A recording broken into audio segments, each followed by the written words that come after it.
Just comb your hair, go and wash your face. It's been a real long time since you've seen the light of day. So let thoughts come as they may, beauty and parade. Everybody all smiles when you're back in the seat again. On aboard the Petty Express to a beautiful darkness.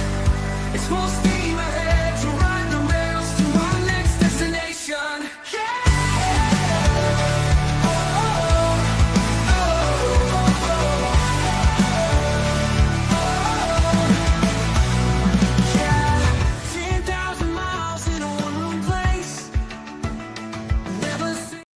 Welcome back, you guys, to the Petty Express. And like, a country song that you heard of, years ago, well, Hosanna took Stacy's love and she done turned state's witness with her heart.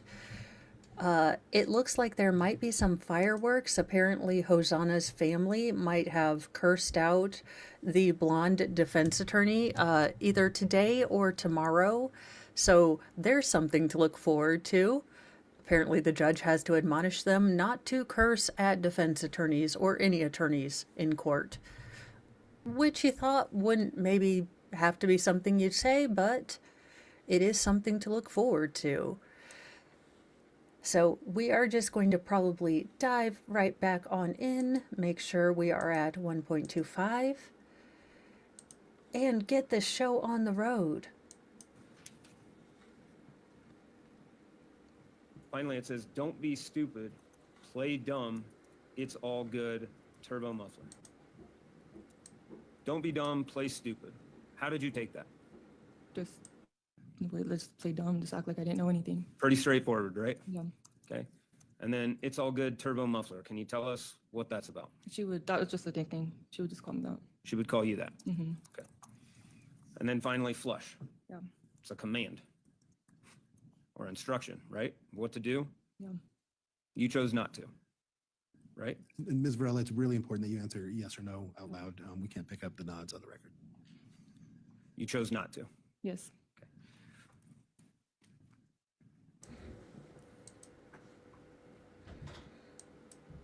In terms of Exhibit 220 that's in front of you, do you recognize that?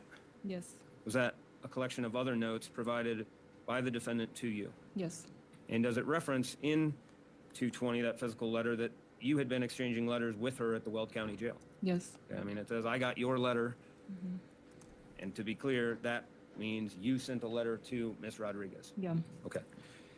Do you also believe, based on the content, the writing, and everything else, that 220 is a series of letters or a letter that you had received while at the Weld County Jail? Yes. Okay. Your Honor, at this time, I move for the admission of 220. Any objection at 220? Yes. All right. Can you approach with the exhibit? Sure.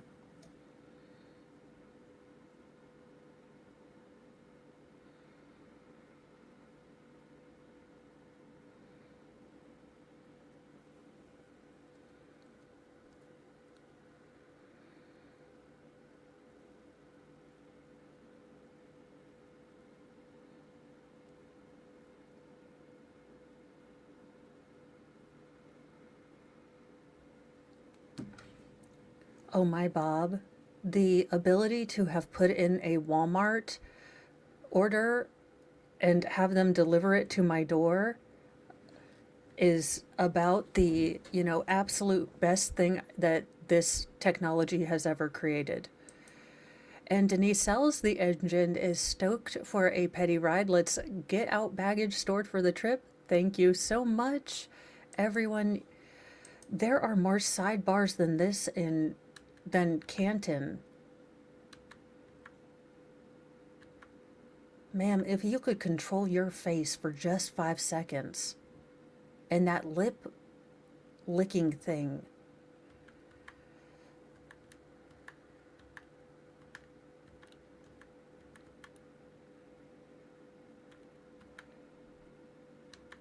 Oh, these are groceries. Like, I don't even have to get myself out of my warm, comfy room to get...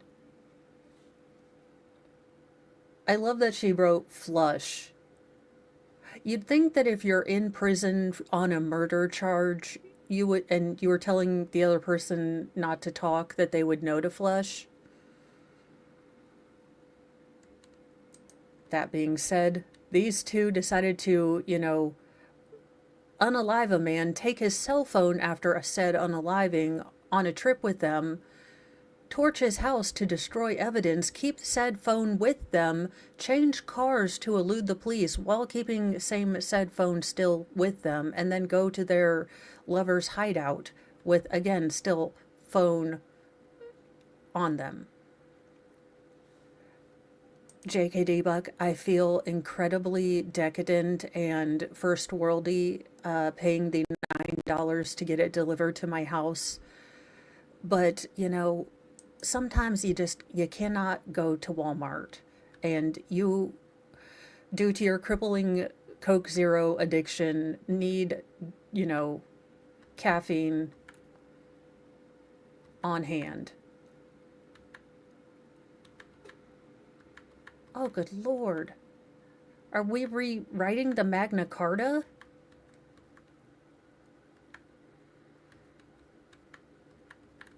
This trial's going to take 4 weeks just because of the sidebars.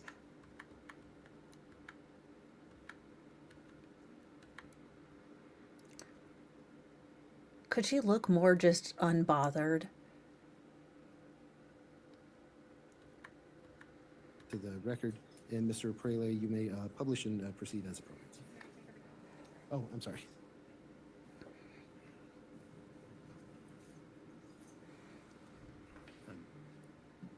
So the letter has been admitted. For time purposes, we're going to break for lunch in a minute, so I don't want to go over that just now, okay? I'm sorry for those long breaks. I then want to move forward with, ultimately, in this case, did you have attorneys? Yes. Okay. And did you and your attorneys reach out to my office at some point for what's routinely called a proffer? Yes. Okay. If I could approach with what's been marked as People's Exhibit 217 and provided to defense. 217, go ahead. Correct. Your Honor, I would renew my request for the prosecution to take down the exhibit as I mentioned at the bench. I'm sorry, okay. I'm sorry, if you requested that before, I must have missed that. Do you recognize 217, ma'am? Yes. And it's 2 pages. Do you see your signature on that? Yes. Is it fair and accurate as a copy? Yeah. Your Honor, at this time, I move for the admission of 217. Any objection to 217? Yes, JKD Buck. She had a husband and 2 children, well, a common law husband. Now, they got together incredibly young. I guess when they had met, she and her common law husband were, I think, 14 and in high school, and they had 1 or 2 children when she was 17.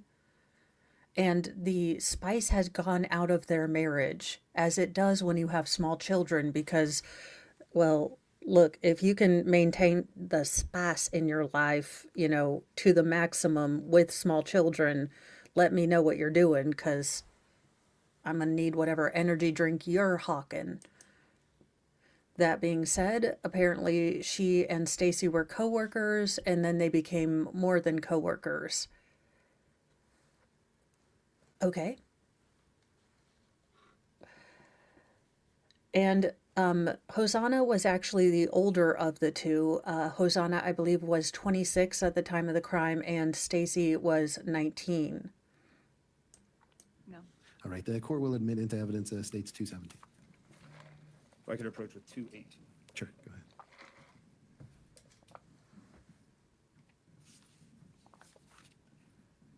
Moving much further forward, do you recognize 218 as being your plea agreement, albeit redacted? Yes. Okay. Is that a fair and accurate copy of your plea agreement without the redactions? Yes. Do you recognize your signature on multiple pages? Yes. Do you recall that event where you would have stood in this courtroom in front of this judge? Yes. Your Honor, at this time, I move for the admission of 218. Any objection to 218? No objection. All right, the court will admit into evidence states 218. Your Honor, now I think that's a logical stopping point for lunch. All right, ladies and gentlemen, we'll go ahead and break for lunch at this time. I want to remind you that until the trial is completed, you must not discuss this case with anyone, either in And I love fast forwarding through watching the state seal, which is not as fun as you would think it would be when you have ADHD.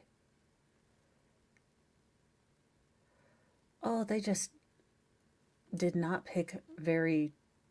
Are those tuxedo pants?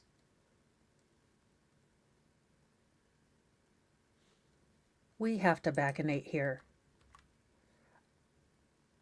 Or are they stretchy? Is that like elastic on the side? I love that I'm going Zapruder level on her pants. Maybe that's a pocket. I don't know.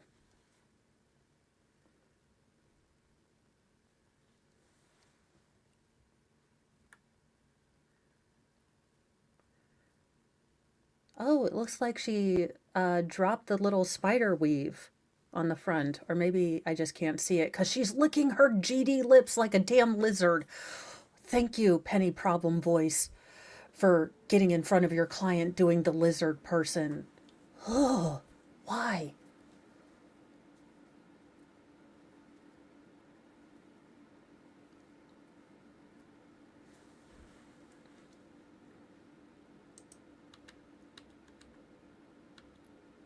Ooh, snappy suit yet again, double-breasted looks like.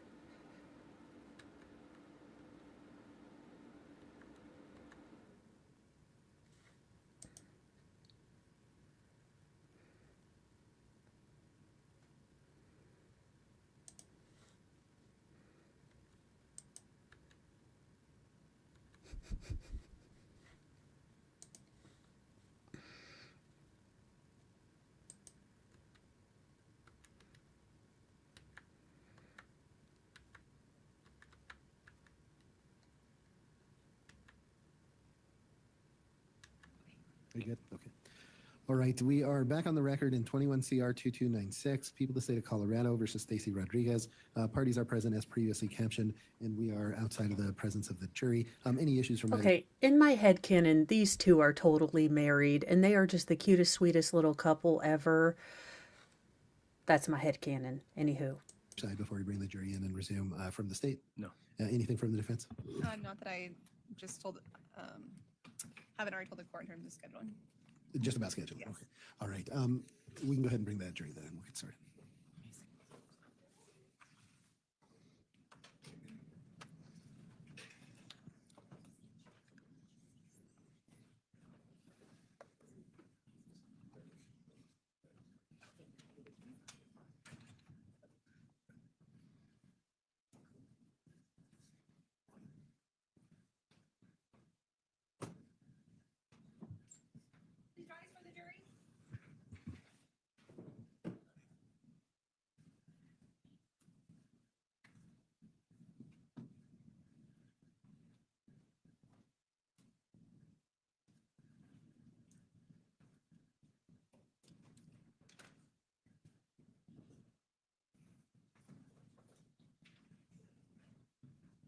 All right, thank you. Please be seated. Ms. Varela, I will remind you that you are still under oath, and Mr. Praley, you may resume when you're ready. Thank you. Good afternoon, man. To go back, we had left after the original note and the discussion of the original idea was to deny being there. Is that fair to say? Yeah. Okay. And then we It never fails that you get a call from, the doctor's office, and when they point the camera straight at the ceiling for no reason, so I couldn't fast had forward it. admitted what's been marked and noted as People's Exhibit 217. That was the proffer letter before you. Remember that? Yes. Your Honor, at this time, I'd move to publish 217, and I have copies for the jurors. All right, thank you. And 217 is the proffer letter? Correct. All right, go ahead. Will you assist him with passing out the copies?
Oh gosh.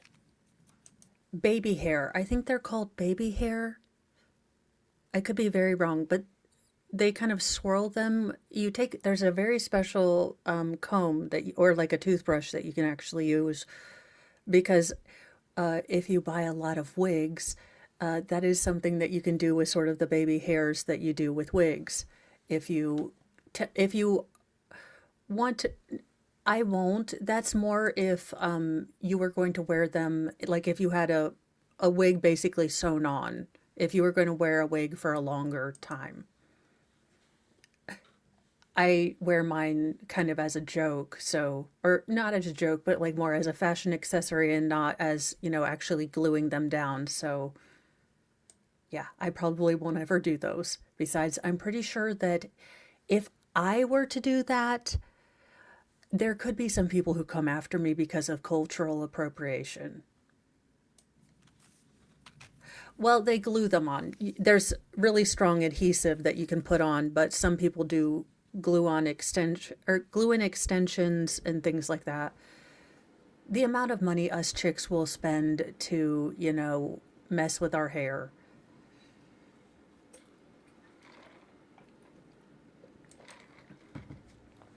It's like the defense hasn't already seen these things in discovery. Process, any agreements, lack of promises, all of those things. Yes. Objection, vague.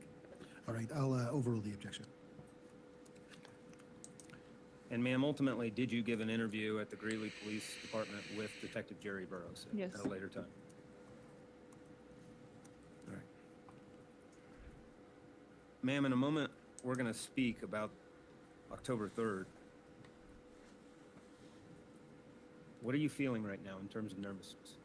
I don't know. I'm just, I guess, like ready. Okay, you ready? Are you nervous? Yeah. Are you scared? Objection, relevance. I'll allow the question. No, not really scared. Okay.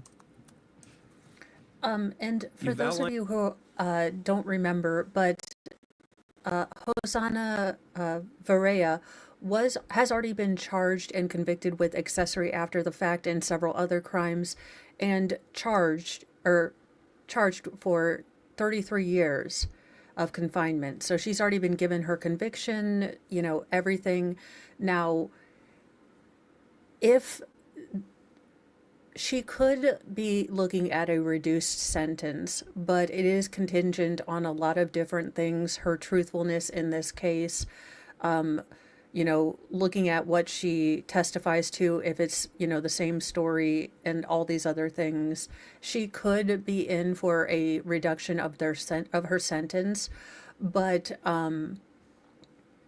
it is possible that, the reduction wasn't stated so that the defense couldn't say, well, if you do good in this, if you throw her under the bus far enough, you'll get this, that, and the other. They might have kept that vague to take it away that one little bit that the defense could say about that.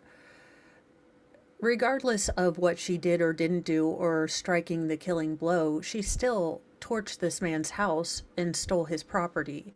So she's not an innocent angel. Find the relationship with Stacy Rodrigues leading up to October 3rd.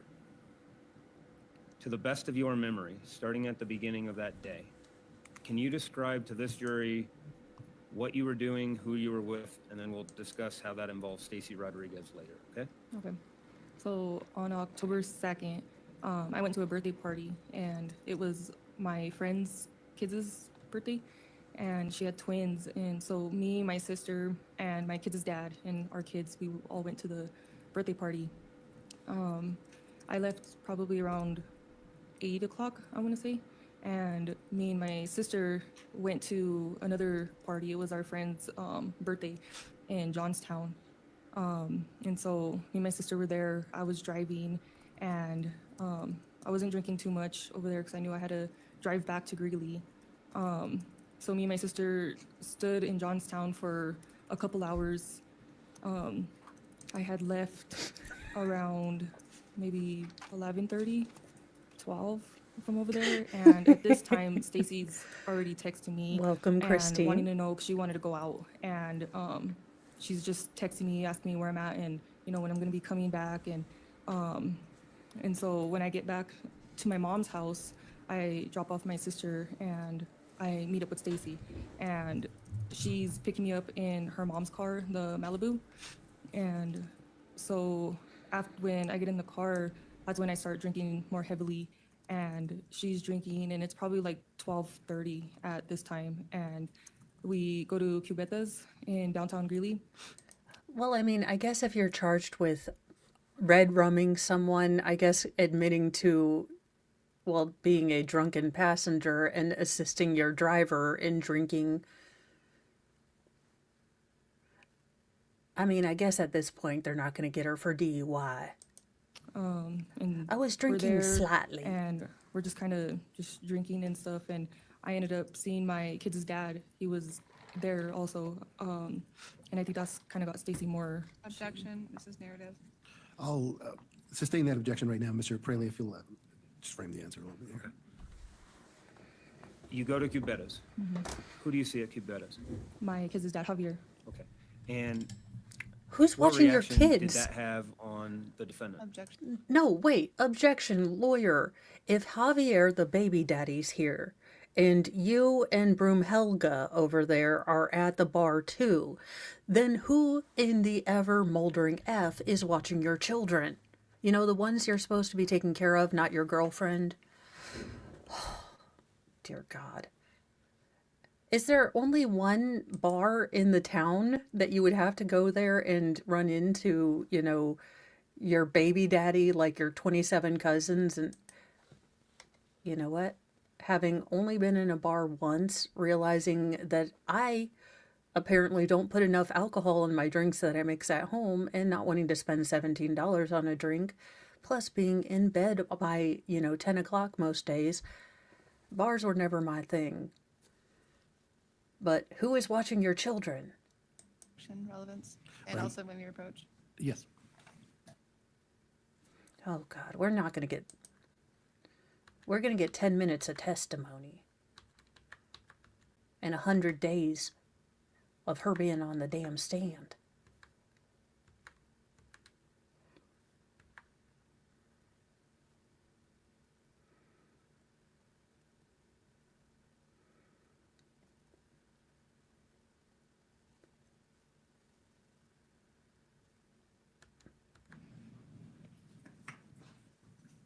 May I proceed? Yes, go ahead. So what was the defendant's reaction once you got to Cubetas and saw the father of your children? She was mad. She thought that I knew he was going to be here, and she was just really upset about that. I want to go back before we go forward. You had talked about a few things, these different parties that you had gone to, one being in Johnstown. Okay. And you had said you were drinking a little bit, but you knew you had to drive. What were you drinking? I think I had a couple White Claws. Okay.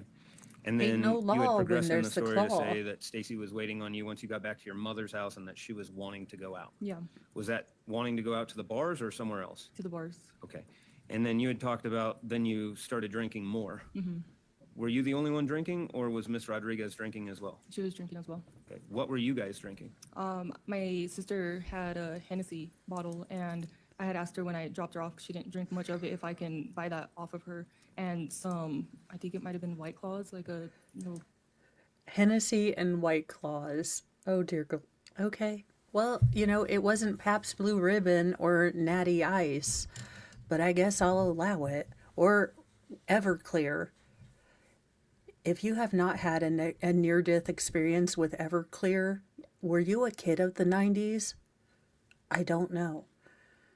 Honest to goodness, if they just bring back Zima, I'd be a happy camper. Like, forget the White Claws. Bring back Zimas, okay? You put a Jolly Rancher in there, and you're ready to go. Take out the White Claw, let's bring back Zima.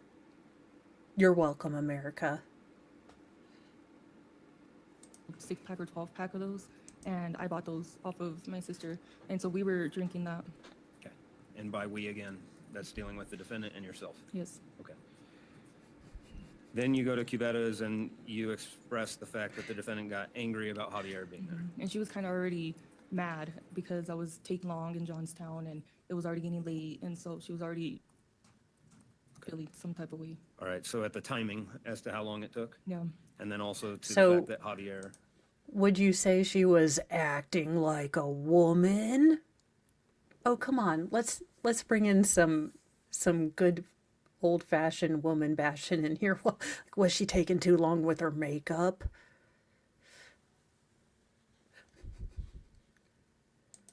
was present at the first bar you guys go to. Yeah. Did you know he was going to be there? No. Okay. All right. Progress from there. Tell us what happened. We were at Cubetta's. It didn't seem very long, and we were just drinking. And I remember when it was closing, we were just kind of asking people around if there's any after parties. And so we get in the car, and we still have the Hennessy bottle. And Well, JKD Buck, considering that, they haven't made Zimas in forever. Yeah, I still won't buy White Claws. No. Just no. Give me, regular old Arbor Mist and some Diet Sprite, and I'll call it a fancy drink. we're drinking that, and she's driving, and we're kind of going around, just driving around the bar, and everybody's just kind of hectic and stuff. And that's when she sees Christopher, and he's walking, and she tells me, should we ask him if he knows any after parties? And I was like, sure. So she rolled down her window and asks him, like, do you know if there's any after parties going around? And he was like, no, but I have beer. Objection, hearsay. Mr. Praley, any response? As to Mr. Dickerson's, That's what I understand the objection to be, is that Yes. right? Yes. 807? Is that? I'm sorry, can the parties approach? That's it. We're still going to be we're still going to be at them at Cubetta's. They're still going to be in a side bar over here. Ma'am, as to the discussion with Mr. Dickerson, to be clear, prior to that point in life, had you ever met Christopher Dickerson? No. Okay. If we could publish People's Exhibit 88. Ma'am, we have a Malibu, and would that be Mr. Dickerson? Yeah. Yeah, well, And I you guess had this just is what they're described calling that an alley. The windows rolled down, that there's this discussion that happens about an after party. Yeah. And asking specifically him for one. Mm-hmm. And based on his response, what effect did that have on you to JKD Buck, if I get the TARDIS and I'm going back in time, screw Zimas. I'm getting all the kudos granola bars that were basically chocolate bars with M&Ms on top of them. I am buying every single box of them shits and I'm bringing them forward. And then I'm going to show my kids what they never had. I'm going to give them one. And then I'm going to put the rest in a locked vault.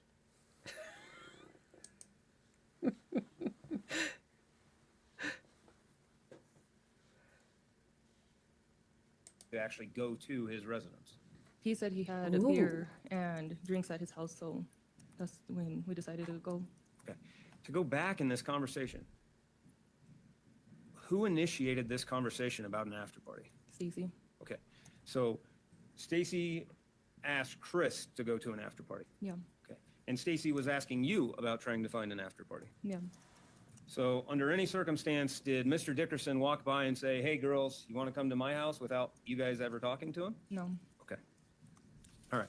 So after Stacy, the defendant, asked Christopher about the after party and gives his place, or how did that progress? Tell us. He said that he parked down the street and if we wanted to follow him to his house. And so that's what we did. Okay. And so at that point, are you just watching him, like walk, like to where he's parked, I guess? I don't really remember watching him, but yeah, she kind of drove to follow him where his car was parked. Okay. So for example, if we could show People's Exhibit 90. Ma'am, this was taken right outside the Rio, and you can see that was Mr. Dickerson walking. And then in 91,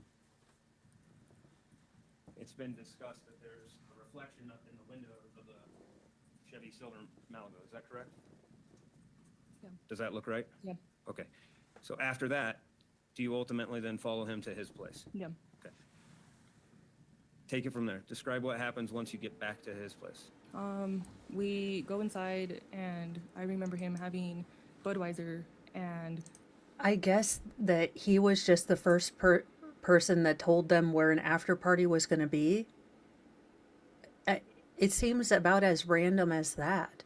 It seems like they were all leaving the club. Everyone was going to either an after party or home, and they, Stacy ended up, passing by Chris, and she's like, "Do you know of an after party?" And he said, "No, but I got booze if you want to come to my house." And that's basically about as thought out as this whole plan was. And good morning, Boosh McFadden.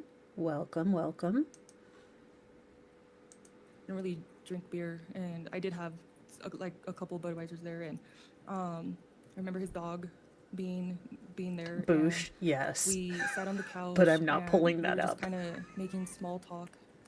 I remember he was getting a lot of phone calls, and somebody that he had seen at the bar, his friend or something, was asking him to pick her up, to give her a ride. And I think at first he was kind of denying the phone calls, and he was on the phone with her at one point, and he kind of asked us like if it was okay if we can go pick her up. And we were like, yeah. And so we were just kind of trying to figure out what car to go in. And it seemed okay at first. I do remember when I was sitting there, I texted my sister, and I sent her. I'll allow the witness to continue the answer. She's I not texted wearing my a sister stun while we were belt. sitting on the couch, and I just sent her a quick picture. So it looks like she's got handcuffs on, but it's like a nylon ribbon almost, so she can kind of use her hands and not make the clinky sound of chains.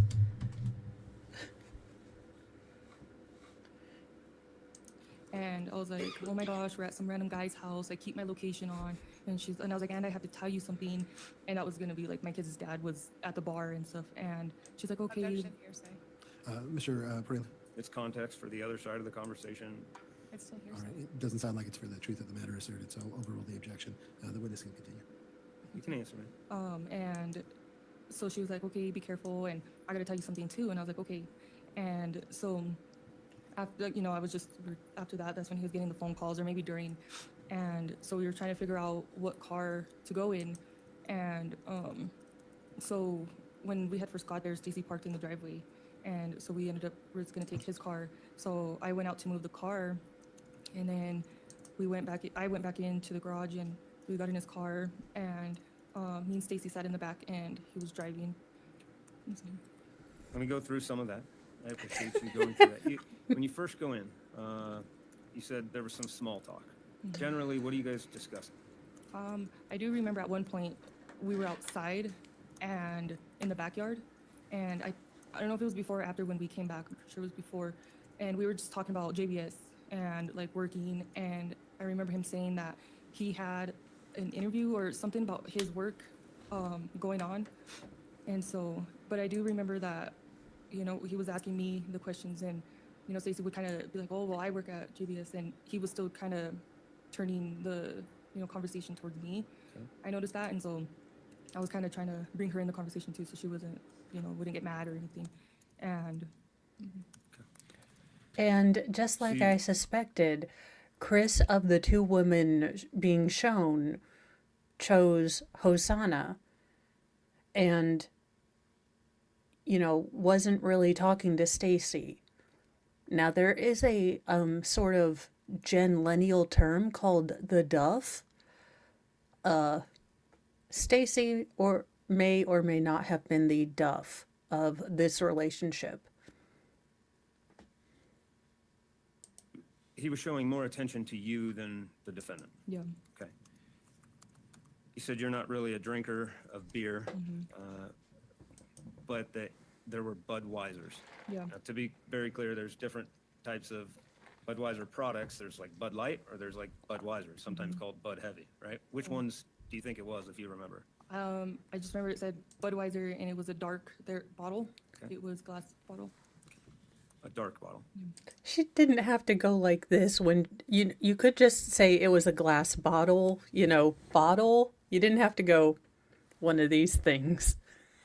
But Okay. And then you had discussed his dog. What do you recall about his dog? His dog was really happy. 401, 403. All right, I'll overrule the objection. What color was it? He was white. You said the dog was happy. Yeah, when he got home. Okay. And then, in terms of that time period, Boosh, she studied under Marcel Marcel. She is in fact a paid mime. Allegedly, in my headcanon. you said that he kept getting calls or something from a friend, and then that progressed to picking that person up. Yeah. Okay. I want to outline this time period that you've just discussed. I mean, you're at this individual's house that you've never met before. You're introducing each other essentially, and you guys are drinking. Yeah. Is everybody drinking? Yeah. Okay. And during this initial encounter, who is Chris giving his attention to? Mostly me. Okay. Then there's a discussion of this friend ultimately in going to pick her up. You had transitioned that to then it came down to who was going to drive, Yeah. right? And so in order for Chris to drive, the Malibu had to be moved, is that correct? Yeah. Okay. Where was it moved to? In front of his house, like on the street. Okay. During this time period leading up to this, had Mr. Dickerson ever been violent towards either you or the defendant? No. Okay. Had Mr. Dickerson ever sexually assaulted you or the defendant during any encounter of this? He did slap my butt twice. Okay. I mean, like when I would just stand up, he was just kind of like, it seemed like if he was just too happy, like really, just too over, just, Yeah, I know when I'm too happy, I always slap, random person I invite with it, home from the bar. Like, hey, heifer, since you're up, go make me a sandwich. I don't know if the Emily post has been written on what to do at an after party, but okay. No, not today. But, the day is young. So to be clear, during this initial time, Mr. Dickerson did touch your butt. yeah. And did you take that in a very overtly sexual way? No. I mean, I was just kind of more scared of Stacy seeing because I didn't want her to. Objection. What's the objection? 404B. All right, I'll Or overrule. 4. I'm sorry. 404B, A and B. All right, the court will overrule the objection. Okay. Well, you can answer, number one. Go ahead. I was just kind of more nervous, like scared that Stacy was gonna see that and get mad. Okay.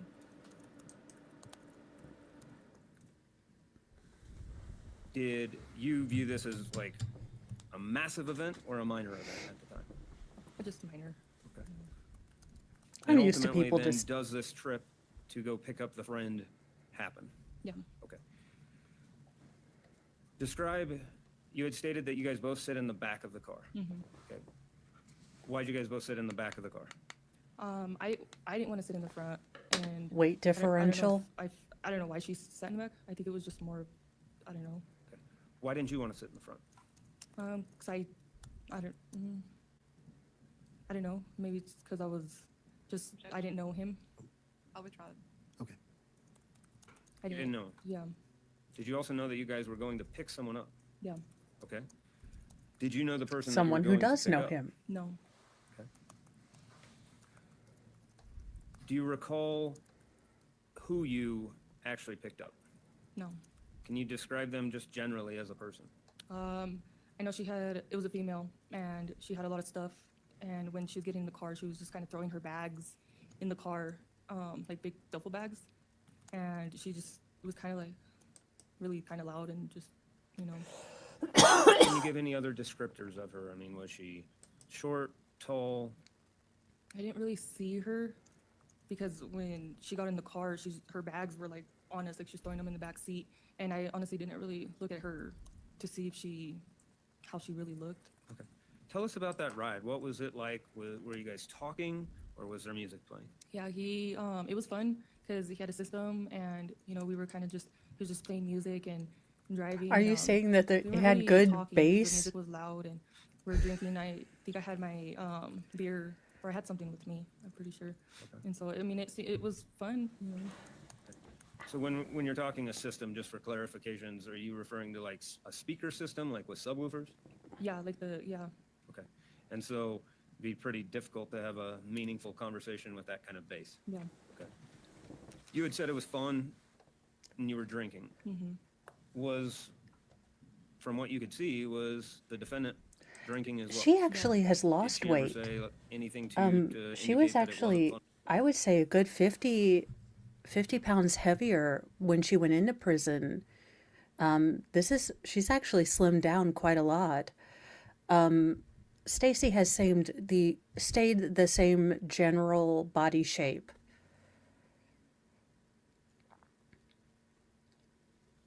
So, I'm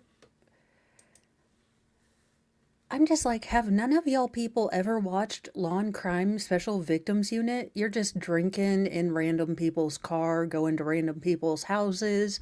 You don't know if they have like a, Buffalo Bill, I don't know, well in the back. You don't know if they have lotion on their skin or else they get the hose again. I mean, this is some crazy. Who like, and they're just all drinking, just out in the car, just drinking to go pick someone up. They're like, look, we need our road beer. Holy God. Fun for her. No. Do people really function like Right. this? Ultimately, you said you do go pick up this female. There were bags. You put them in. Where do you go after that? He dropped her off. I don't know where. I don't remember where he picked her up or where he dropped her off. Okay. But a pickup happened, a drop-off happened. Yeah. Okay. And you guys, again, are still in the back drinking. Yeah. Okay.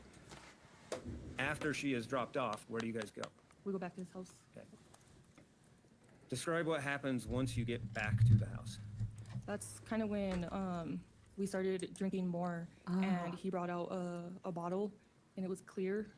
It was probably like this a pretty good sized bottle, and so he was pouring the shots, and that's when we kind of started just drinking more heavily. You had motioned approximately a foot. Is that As opposed to what you were drinking before? Look, you guys, I got the pina colada frozen margarita, which I'm sure was 800 gajillion calories of sugar and probably, not strong enough to get anyone but Mo drunk. And Mr. Mo, again, had to try to assist my cripple behind and himself out to the car while it is snowing outside and slickery. So how are these? Okay, is it true that if you're, let's say, slightly fluffier, alcohol doesn't affect you as much? Because maybe these women can drink more than me. I don't know. You'd think of like one thing with my pale skin and my, hair that looks really good red, I'd be able to hold my liquor, but no. The answer is no. I am a disappointment to millions and millions of years of Irish Catholic breeding. I really am. fair? Like a larger container? Mm-hmm. And what type of alcohol, if you recall, was it? You had said clear. Yeah, I know it was vodka. Okay. I don't remember the name. Okay. Was it At that point, Tito's? though, the drinking had escalated. Yeah. Okay. Describe how that was happening. Who was providing the drinks? Who was taking the drinks? Anything going on? If you can just state it. At first, he was the one that was pouring us the shots, and it was pretty good sized cups. They weren't normal shot cups, and yeah, and so we were just kind of just there. And Are you telling me he you had were? music playing? Are you telling me you were Dixie cupping, like just regular old 90s Dixie cup with the little, like pink wave and the blue background? Just a regular old Welch's juice cup? Like, how does one do that? Holy good Lord. Oh, well, it isn't a hobby that I've tried to cultivate. I will say, once I started hanging out with LawTube, I was like, how much do you lawyers drink? Because I was like, good Lord, wow, you guys can just have like a rum and coke every day. All right, well, oh, that's a good idea. Yeah, I noticed that when I tried to keep up on I think my first panel show, or my first time, yeah, somewhat with someone, and I was like, okay, well, that's it. I know that I would die if I did that. So, I'll just be the sober one and tell you guys to go get water. How about that? And just kind of talking. And then at one point, I remember Stacy starts pouring the drinks or the shots, and she was giving him full cups. And I remember her putting water. I don't know if I actually saw her putting the water, but mine tasted like it wasn't strong, and ours was like just a little bit. Okay. So I want to go back through some of that. You said Chris was initially pouring the shots, and then you clarified that when we're not talking like shot glasses. These are actually in cups. Yeah. Okay. And then you were taking those that you saw Chris had poured. Yeah. And then at a certain point, it transitioned into the defendant was pouring the drinks. And I'm And sorry, you hey recall that Joe. yours then began tasting different. Yeah. Okay. And you had mentioned water. Why do you believe water was involved? Because it didn't really taste like alcohol. And I remember she was in the kitchen when she was doing them, so I just kind of assumed that it was water. Okay. I think they're allowed to have certain hair gels, but you could also use lotion. Look, in many ways, basic training is a lot like prison, and the first and only time I had cornrows in my hair, and I also learned that you can use lotion as hair gel if you... Okay, not for all ethnicities should you use lotion for hair gel, but you can. I did not know these things. I also didn't know how much cornrows mother effin' hurt your head. Oh, every time I used to admire a little girl with beautiful little beads in her hair and everything, I was like, those are so beautiful. Now I'm like, oh my gosh, you tiny child, your head must hurt. Yes, I have the distinction, the high honor of being the only person in my military service family who failed basic. Fluffy people should not run. Or walk, apparently, as I injured the same ankle years later through a deer. So really, any sort of athletics is kind of an out for me now. And at the most easy base, too, Relaxin' Jackson. I was Fort Jackson, South Carolina. And again, fluffy people shouldn't have to run. Honestly, I was going in to do lab tech stuff. If it gets to a point in the military where I'm running, I mean, we're kind of SOL to begin with. I did. Thanks for reminding me of that. It is, I will say it was probably a good thing because it actually turned out that had I stayed in the National Guard in the unit that I was in, I would actually have been a subordinate. I'm trying to word this correctly. Mr. Moe would have been a sergeant in charge of me. And he already knows I'm not his supervisor, but could you imagine if he was my supervisor? Well, first of all, we probably wouldn't have gotten married. And then what would I do with the youngest, most feral stories? Just be, weird and in the military and probably not YouTubing. So really, had I succeeded in basic training, none of this would have been possible. Not to mention, I would have met Mr. Moe when he was still married. Which, no, we didn't meet in the military. We actually met years later after I'd been married to another person. He stopped being married to the person he was married with. you know, had we met, he would have been that weird, goofy guy that was sort of, kind of like my type, as in tall, white, and nerdy, but, married. So totally off limits. And was Mr. Dickerson finishing those bigger cups that were described? Yeah, and she was kind of like, let's take another shot, let's take another shot, like cheering him on, and and it was just kind of like, and like making it like a party kind of. So there was encouragement for Mr. Dickerson to drink more. Yeah. Can you describe at that point, what was the level of your intoxication? I would say I was pretty drunk, but not to the point where I was like blacked out, Okay. and I still I knew my limits, and I wasn't wanting to over drink, I guess, because I was at somebody's house I didn't know, and so I didn't want to, Okay. What would you describe Mr. Dickerson's level of intoxication at that point?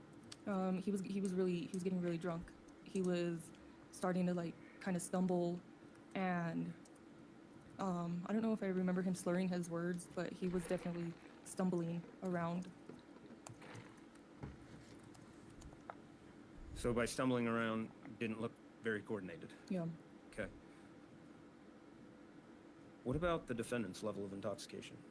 She seemed drunk also. I could tell on her face because she would make like a certain face when she was really drunk. This And one? when she would when she would be on her phone, like her face would just be different than normal. That's how I would tell when she was really drunk. And so at that Please point, tell me that wasn't after her this come hither face, because ew. alcohol was going around and there were the varieties of these drinks being poured, you noticed all these levels of intoxication. Can you describe for the jury then what happened after this in terms of what you saw and what you heard? I do remember at one point of the night, I didn't notice this before we had left, but I noticed it when we came back. In his kitchen, he had a table and a bunch of papers, and there was this thing, and it had white tape wrapped around it, and that ended up being the murder weapon. And I noticed it, and I was kind of like, I didn't notice it before. I mean, it could have been there. I don't know, but I kind of got scared, and I showed Stacy. I was like, look, like it was just out on, and it reminded me of a knife sharpener, and so it was just laying on top of his papers. And then at one point in the night, I remember he went outside in the front to let his dog out, and Stacy was out there with him. I think she was smoking a cigarette. And I remember going back into the kitchen and putting just papers on top of that thing, because I don't know why I did that. And then I stood inside, and I was standing in the doorway just so like he wouldn't think I was looking around and things and stuff. And yeah, I remember that point. Okay, you had seen this item and it had a white tape or a handle on it, and you said it looked like a knife sharpener. Yeah. Okay. You said you saw it out on that table by the papers, and you saw it and you got scared. Mm-hmm. Why did you get scared? I don't know. I mean, maybe because it was just unusual, something I never like if it was a knife sharpener, it would be in the drawer. I mean, I would think it was just odd to me to see that. Okay. You see it.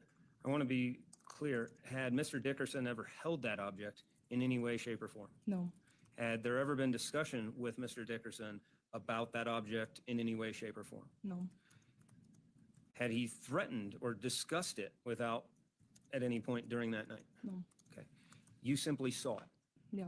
but you shared that information, Objection leading. All right, I'll overrule the objection. with the defendant. Yeah. Okay. And so at that point, do you have personal knowledge that she knew specifically of that item that you've described? Yeah. Okay. You stated the victim and the defendant went outside to smoke. Yeah. Approximately how long was that? I don't think very long. I mean, maybe a couple minutes.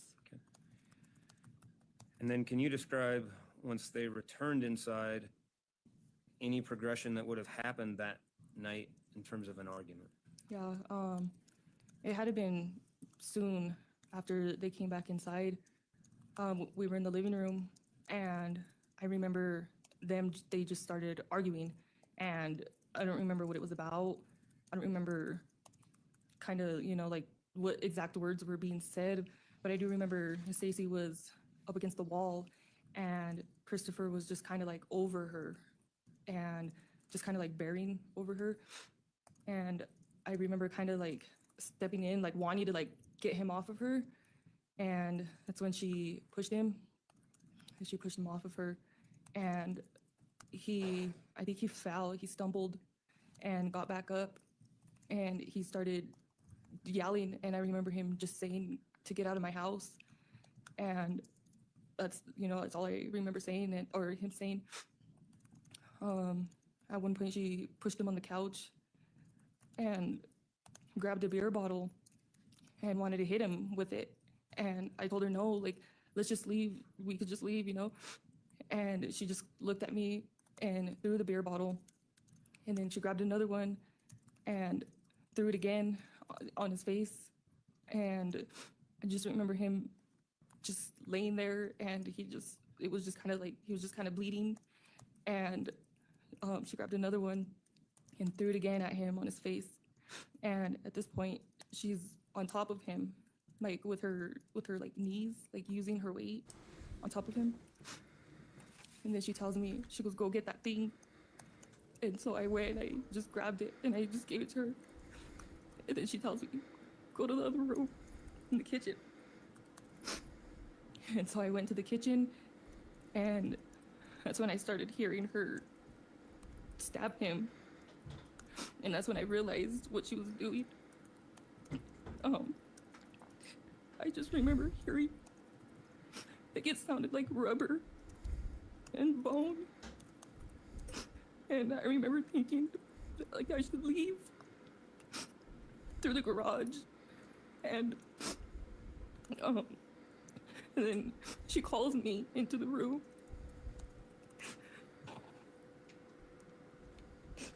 So I go in there. And she told me, look. And he was just bleeding. And I remember him, like, trying to say something. It was like gargle with blood, and his neck was just bleeding. So you couldn't offer him any human kindness? Into the kitchen. Nah. And so I did. And I just heard the noise again. And then she comes into the kitchen and she's like, look. And it was broken. Her face was just like lit up. Like she was just so happy. And I remember thinking at that very moment, like, I can't show no fear. And she starts going through the drawers in the kitchen, and she gets a knife, and she goes back, and I don't know if she tried to stab him again. I know that Stacy has maintained a consistent body style. Chris Dickerson looked to be about maybe 6'2", I would say on the high end 160. Stacy, I believe, was 5'4" and 250, but I question the 250. And I don't say this as a butthole, but at my heaviest I was 250. Now I'm 5'6", but I looked, and that's only 2 inches, so you have to take that into account. But I looked nowhere near as spherical as that. Unless she's lying about her height. If she's 5'1", 250, I could give that. 5 foot even. But I'm calling BS on 250, okay? Having been there, I can tell you that is not that. But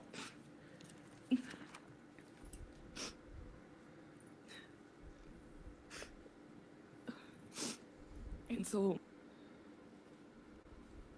Okay, that wasn't me.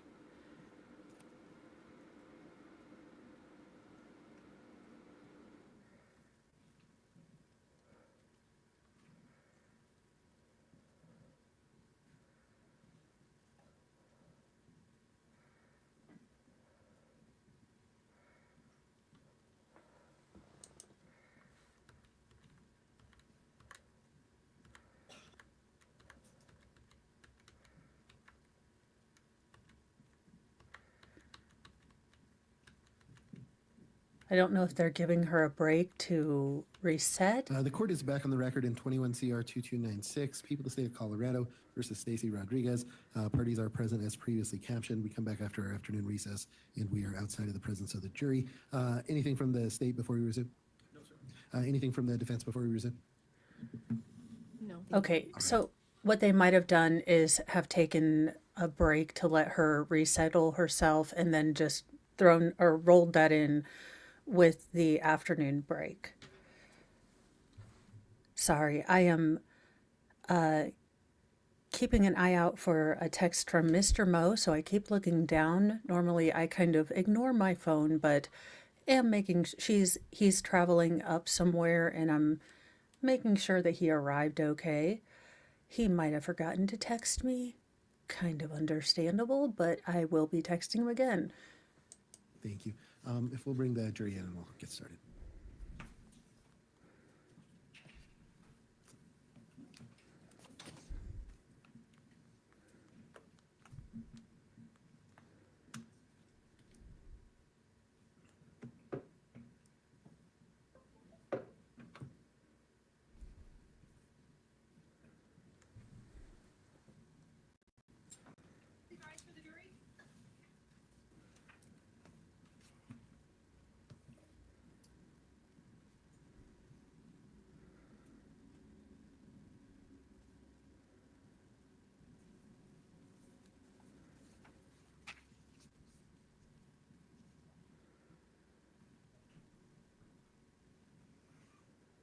All right, thank you. Please be seated. Mr. Praley, the state may resume. Thank you. Ma'am, when I last asked a question, it was dealing with when the defendant and the victim were outside smoking, and then you had talked that they came in, and ultimately, as time had progressed, there was an argument. Yeah. I believe you said you couldn't make out specifics in terms of that, but do you recall the general nature of it? I just remember them arguing and yelling and him just kind of hovering over her. Okay. And did you hear that same argument outside, or was all that inside? It was all inside. Okay. And so at that point, where are you? I'm kind of standing by the TV, and they're like up against the wall, like kind of right by the entrance of going into the kitchen. Okay. And so I'm kind of like more in the middle of the living room. Okay. And you had stated that he was hovering over her. Was he physically touching her? No, not that I've seen, not that I saw. I mean, did you see his arms on her, shaking her in any way? No, Did you see his arms punching her in any way? no, Do you recall, was Chris short or tall? he was tall. Okay. And was he tall and heavy, or was he tall and skinny? He was tall and skinny. Okay. In comparison to the defendant, is she much shorter? Yes, Who is heavier? Stacy. By a little or by a lot? By a lot. Ouch. Okay. Ow. And so at that point, you saw him hovering over her, looking down on her. Yes, Okay. To the best of your recollection, did he ever say anything that he was going to harm her, or that he was going to kill her when he is above her? no, Okay. And ultimately, you had discussed, at that point, you could see, I guess, conflict was arising. yeah, You had stated Stacy pushed him. yes. So, to the best of your recollection, who was the person who first had physical contact with the other person? Did Stacy touch Chris first, or did Chris touch Stacy first? Stacy touched Chris first. Okay. You had said she pushed him. Describe that for the jury. She just pushed him off of her. Okay. And to be clear, you have you pushed both hands outwards. Yeah, Okay. So, what was the reaction of Chris at that point? that's when I remember him just start yelling, "Get out of my house! Get out of my house!" Okay. And do you think she pushed him a And there's a practical application for this. So I'll kind of take it back to weightlifting. In weightlifting, when I was actually seriously training and before I got hurt, but I had a partner in the gym who was, slightly taller than me and maybe weighed maybe 50 more pounds than me, but she could lift significantly more than me just because her body was stronger. That's why there's different categories for weights in lifting, because obviously a bigger person will be able to, or in theory will most likely be able to pick up more than a smaller person. It's different proportions of your body weight. It's a lot different. So the force that Stacy could probably use pushing him, and him being severely drunk, he didn't stand a chance. He didn't. A little bit. Was he far away at that point? Can you describe it?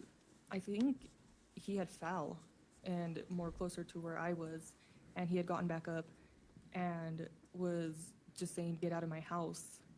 Okay. But she did push him pretty far. Okay. And so when he's pushed back and had fallen, it was clear that he was asking you and the defendant out of his house. Yes. Now, ma'am, you had discussed going in this house. Was anything preventing you from doing that, from leaving? No. Okay. Was Mr. Dickerson blocking the door? No. Did Mr. Dickerson have anything in his hands at that point? No. Did he have any kind of weapon around him whatsoever? No. So when he asked both you and the defendant out of the house, was there anything, and I mean anything, preventing both of you from leaving? No. This is Hosanna Varela. This is Stacy's girlfriend. So the defense is trying to make Hosanna, or they will, I'm sure, be trying to tear every single hole into her story. But in order for the defense's story to work, Stacy was younger, not out at bars drinking, and was being, absolutely, weirded out by this, creepy older guy who wasn't respecting her personal boundaries. And that's why she had to stab him 5 times with a nail file and the blunt end of a nail file, and then burgle his house and light it on fire. Now, if you believe that story, I have a for-profit charity called Mo's House, where basically 100% of all profits from, or all donations from said charity, go directly to Mo's House. It is in fact the most honest charity, for profit or non-profit alike. Then you talked about this progression. There's the push, there's a request to leave, and then you had discussed a beer bottle. Mm-hmm. Can you outline that again for the jury? I remember her pushing him again on the couch, and he didn't have his glasses on, and she grabbed the beer bottle, and that's when I was like, "No, let's just go, let's just leave." And she just looked at me and threw the beer bottle, and she grabbed another one, and this time hit it on his face, and he's just kind of moving and kind of not really speaking, and then she grabbed another beer bottle and threw it against his face again. So started with push, request to leave, throwing of the first beer bottle, smashing of the second, smashing of the third. Is that correct? Yes. Describe Chris again during this point. Does he have anything in his hands at this point? No. Okay, you said well, describe his movement. He was just kind of laying there and was just kind of moving back and forth. I believe he was still saying to get out of my house. That's all I remember him, like, that was echoing in my mind. And she was using her weight. She would do that a lot. And Thank you. This is Sarah I will open the for objection. that. You can answer me. she was using her weight and on him and was holding him down, I believe, with one knee. She was kind of on and off the couch. And yeah, and he was just bleeding a little bit. Just At that point, when you had discussed this positioning that she was putting his weight on him with the knee, was there anything preventing her from taking her knee off and walking out that door? no, Was there anything that prevented her from taking her knee off, from walking out that front door and driving away? no, Did Chris ever say or threaten to follow you? no, Throughout this time period, was Chris asking for you guys to leave? yes, You had also mentioned that you were suggesting that you guys should leave. Yes. Why? Because they didn't need to get to that extent. Okay. And when there was this positioning and this progression, number one, do you think a beer bottle needed to even be used on his head? No. Okay. Had he ever thrown a beer bottle at you or Miss Rodriguez? No. After that progression of the throwing of the first beer bottle, the smashing of the second, the smashing on the third, you had said you noticed blood. Yeah. Okay. Describe it. Where was it? It was just kind of like on his face. Just kind of, it wasn't a lot of blood, but I just noticed it was just little splatters on his face. Okay. Yes, And because then he at the was getting point beer of bottles her- smashed on him. Putting her weight on the victim. Is that when she asked for the weapon? Yes. Are you confident of that? Yes. And did you follow that request? Yes. Describe where you were initially when that request happened, and then Oh, Tanya, Mackie, you were a worker at one of the places I am no longer allowed to shop at without supervision.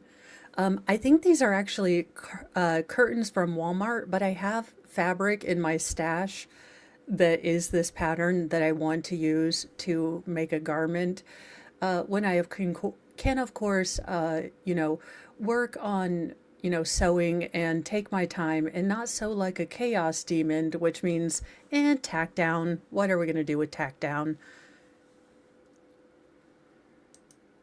Not going to go buy a bunch of fabric right yesterday. If anyone sees Mr. Moe, tell him nothing. When asked why we have an entire 18-wheeler truck in our driveway, tell no one. You guys are all my friends. You're in the circle of trust. I need you to keep this from my husband. The problem is I have the only thing I am positive about in my life is the amount of projects that I could possibly do with the little time that I have. I have positive crafty syndrome. I have positive crafty project projection. where you went to get the weapon. I was just kind of standing there That by I'm the admitting to. arm of the couch, and when she told me to go get that thing, I went into the kitchen, and where I put it, or I put papers on top of it, I grabbed it, and I went and I handed it to her. Okay. Can you approximate how long that took? Not long, probably a couple seconds. Okay. During that time period, was there anything preventing you guys from leaving? No. Did you actually hand the defendant that item that you had talked about that looked like the knife sharpener that had the white tape or handle? Yes. When you handed it to her, what did you do next? She told me to go into the kitchen. Okay. So to be clear, when you handed it to her, Did you just become my she didn't hero? immediately start stabbing him. No.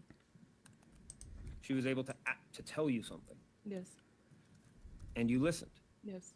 And what was Chris doing during this same time period when? So, if I'm gathering, where did I put my whiteboard? Every morning.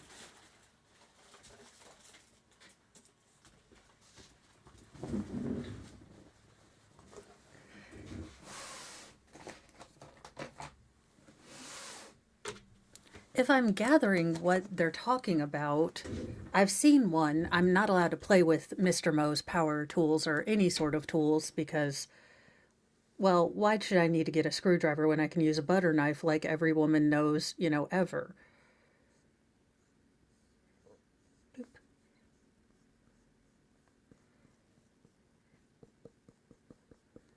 But I believe it is one of these things because there's a handle on one end and then it looks all crissity-crossity on that one.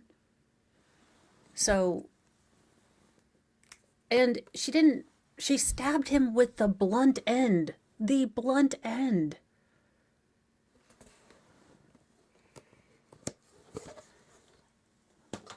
Well, stabity is a word that you sometimes feel. It is usually certain times of the month if you're a woman or if you're in the DMV or in Costco on a Sunday and you're me.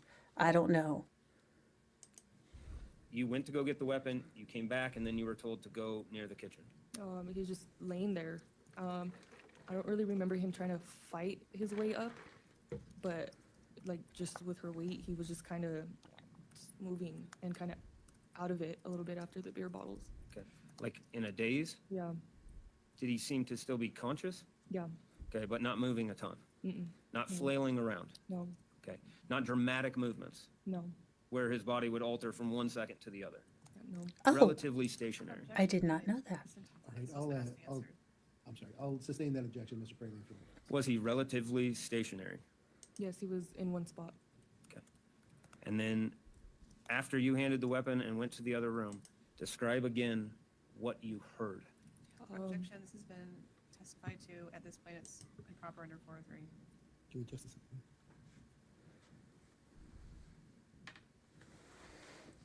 All right, can the parties approach? Yeah, he was completely not a threat. At every point in this sort of thing, Stacy has shown herself to not be aggressive or not be, a passive woman. Just look at their body language. Hosanna, head down, fidgety. Stacy, shoulders back, comfortable, not, okay, she is doing that lipping thing.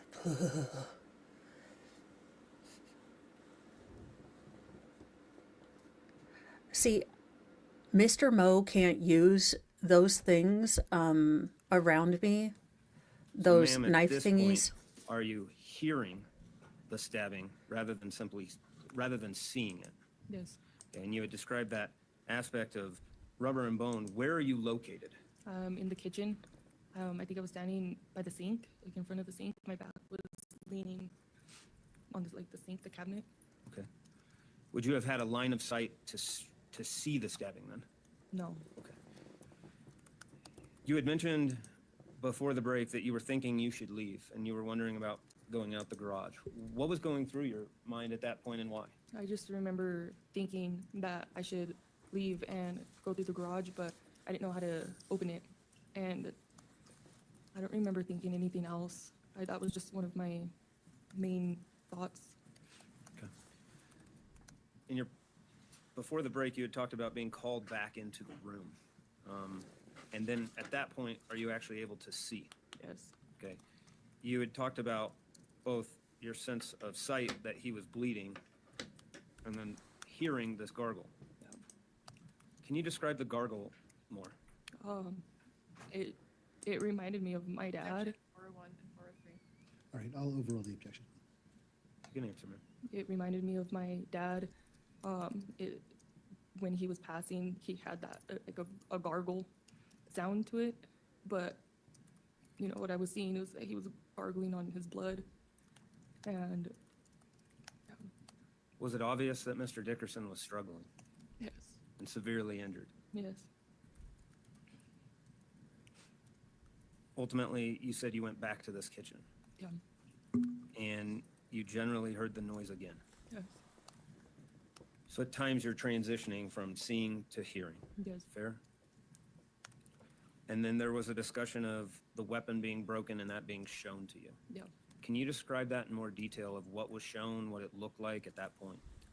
When I she think walked in, death rattle. She said, "Look." The happy coroner wasn't quite sure which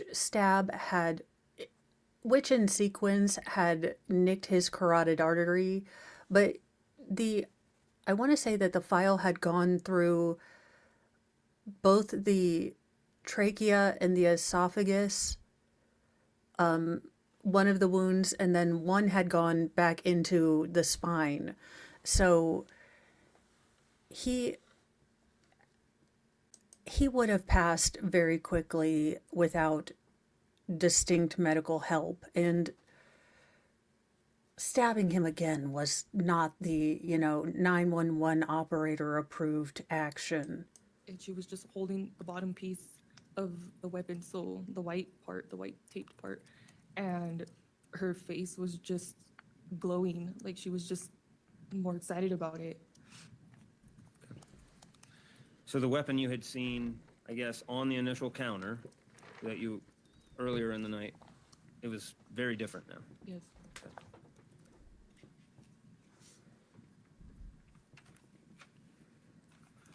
Where was Mr. Dickerson laying on the floor or somewhere else at that point? I don't, when she came into the kitchen, I don't know where he was, if he was still on the couch or on the floor. But she started looking through the cabinets and grabbed a knife and went back into the living room. And I didn't hear the same sound that I was hearing before, but I started hearing like noise. And so I went into the living room and I saw that he was on the floor now. And on the previous aspects, when you were talking about her putting her weight on him, where was Mr. Dickerson and where was the defendant at that point? They were on the couch. Okay.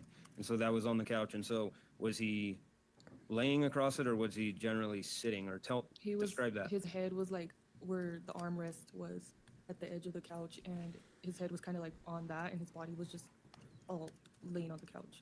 Okay. You had talked about that knife, but you don't hear the same sounds afterwards. Yeah. Okay. Ultimately, when you go back in, was Mr. Dickerson on the floor? Yes. Okay. You had previously testified that the defendant starts looking through his pockets. Yes. At this point, did the victim seem like what was he doing? He was just laying there. I just remember blood, and I mean, he wasn't moving. He was just laying there. Okay. And that's when specifically the defendant starts going through his pockets. Yes. Did you see anything taken from his pockets? I don't know if I seen her take anything at that moment, but I do know that she took 2 of his phones and his wallet, Okay. which I'm assuming were in his pocket. Okay.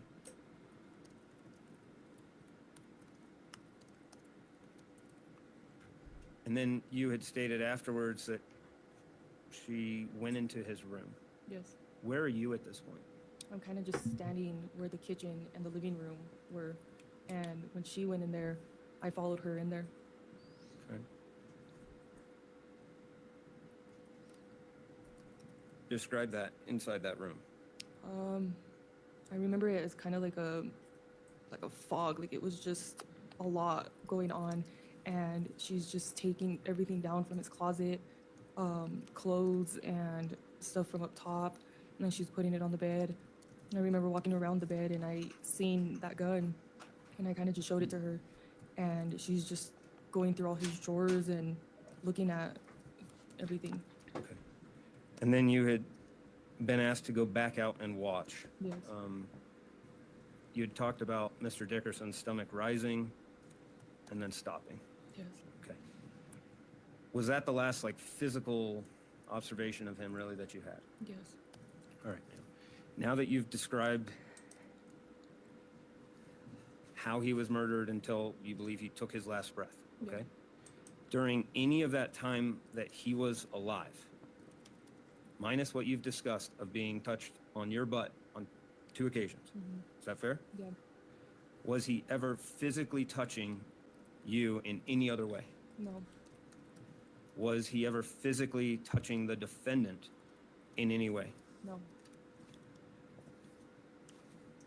To your knowledge, in the entire night, based on what you saw, what you heard, did you ever see Christopher Dickerson hurt or have physical contact with the defendant?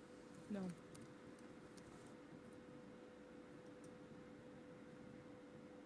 Ma'am, do you believe, for your own protection, it was necessary that a weapon be used on him? Objection, Your Honor. Do you have- Sure.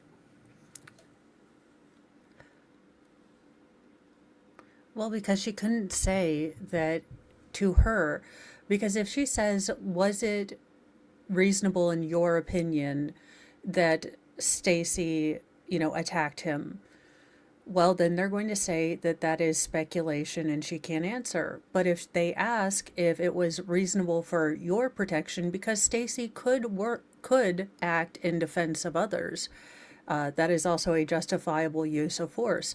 This is not, but it could be in theory if Stacy had walked in on Chris overpowering a slightly smaller Hosanna and then decided to stab him. That could be, use of force in the defense of others. That being, said, that is not the fact pattern here.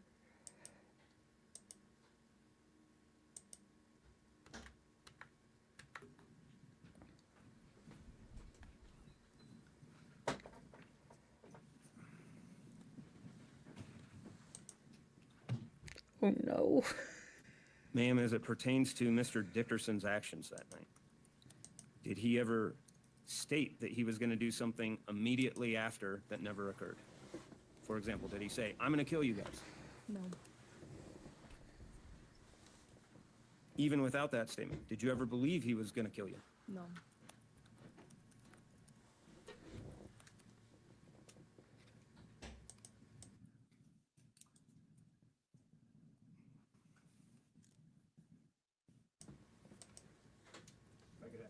Sure.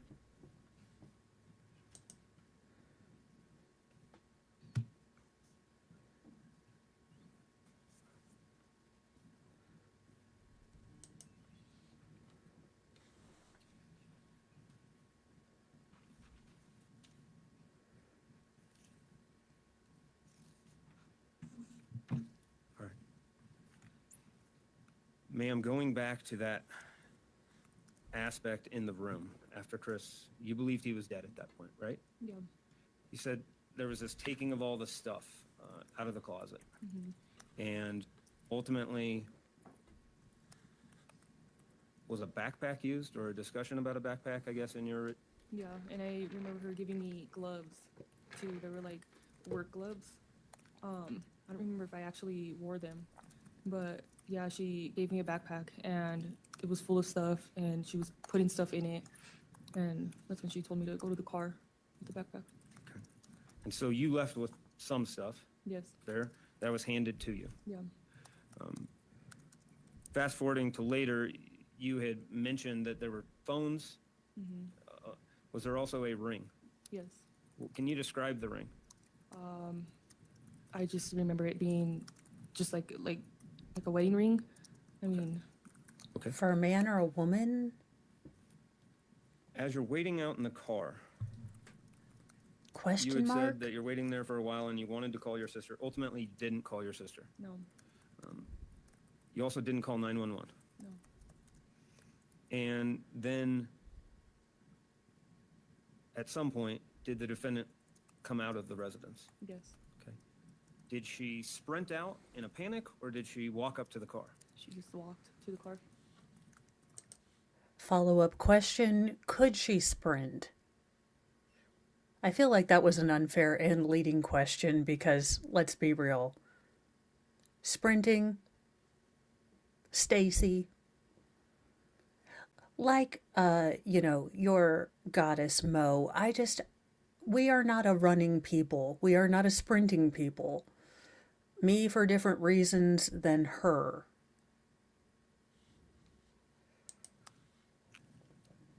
You then discussed that you were given directions as to where to go, and ultimately you went by a gas station. Yes.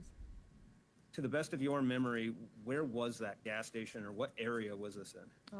On 23rd, across from right under the bridge of the high. I'm not buying all of it. I do think that I think she's more involved than she said. Do I know that?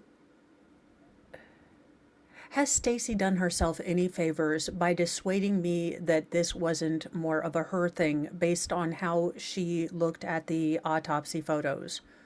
No. That same sort of gleeful, very focused, very intent look, you know, you could tell that there was some discomfort, shuffling and stuff from the jurors when they were doing the detailed dissections of the, you know, throat to try to show all of the structures that were, you know, in or hurt in this particular thing. She, oh yeah.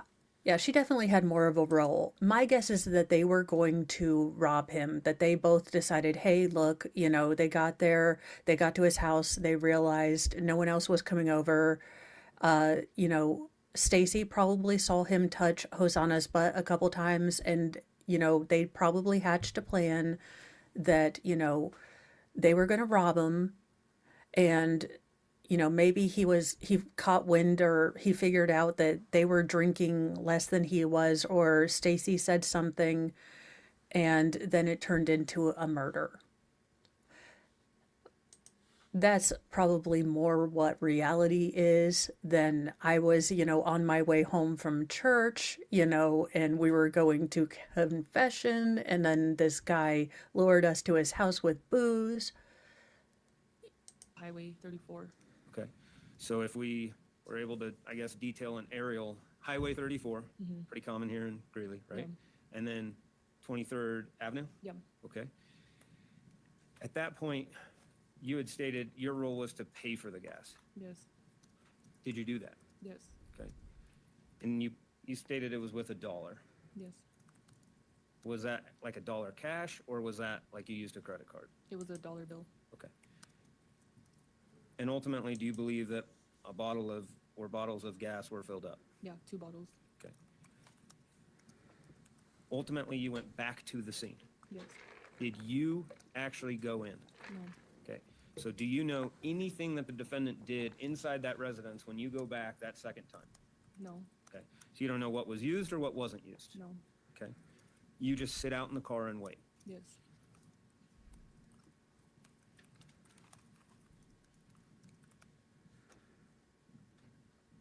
After she comes back out, can you describe where you went, what you did? I just started driving, and she told me to go back to her brother's house so she could switch out the cars to her car, the Tahoe. So I did that, and we switched cars, and so now we're in her Tahoe. Now, these geniuses switched cars, but they happened to take those stolen cell phones still on and tracking their location into the new car. These two, smart. S-M-A-R-T, smart. Okay. Why'd you do that? I don't know. She just told me she wanted to switch cars. Okay.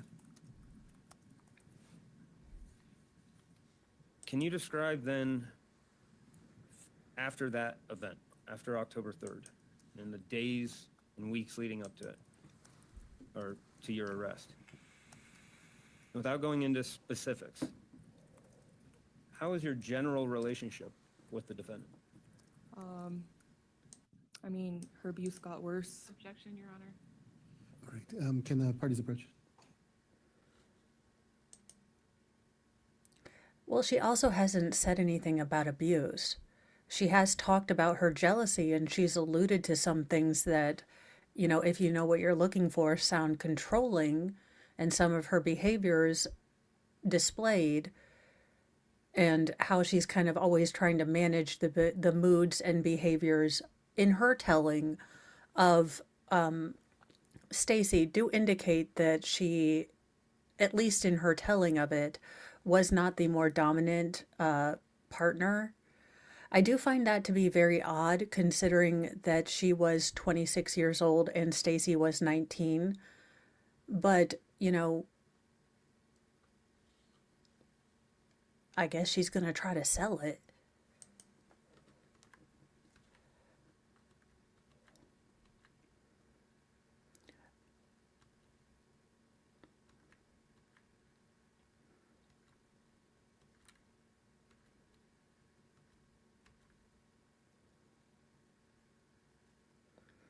And I do wonder if and I'm throwing this out here. I am not an armchair. I am an armchair psychologist. I am, just a mom of 6 kids, and I've seen some things. But it would not shock me if convicted if Stacy does not bring forward a history of abuse of a bad touch sort in her childhood. And the reason I say that is many women who have experienced that sort of abuse in their childhood will, some of them as a coping mechanism, will gain weight as a sort of protective barrier, will take on more male or aggressive persona to keep them from becoming victimized again.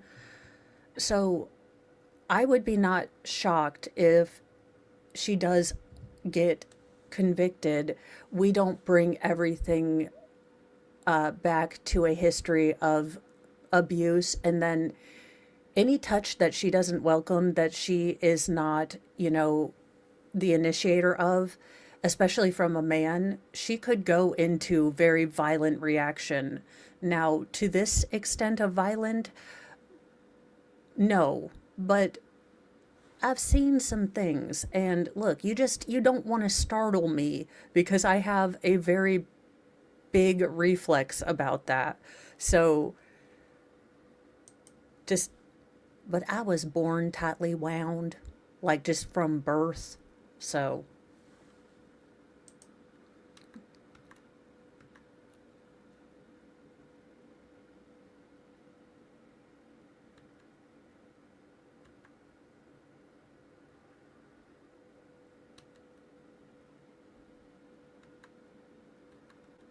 Court will strike the witness's last answer, and Mr. Pereira, you may proceed. If I could have Sure. but some people will choose to become the aggressor in the relationship to never have to be a victim again. Or so you will find some people who have been victimized early on in life become the aggressor or aggressive or abusive to no longer ever be in that victim category. It's not healthy, but we're humans. What the hell of anything that we choose is usually healthy, except for those weirdos who like kale smoothies.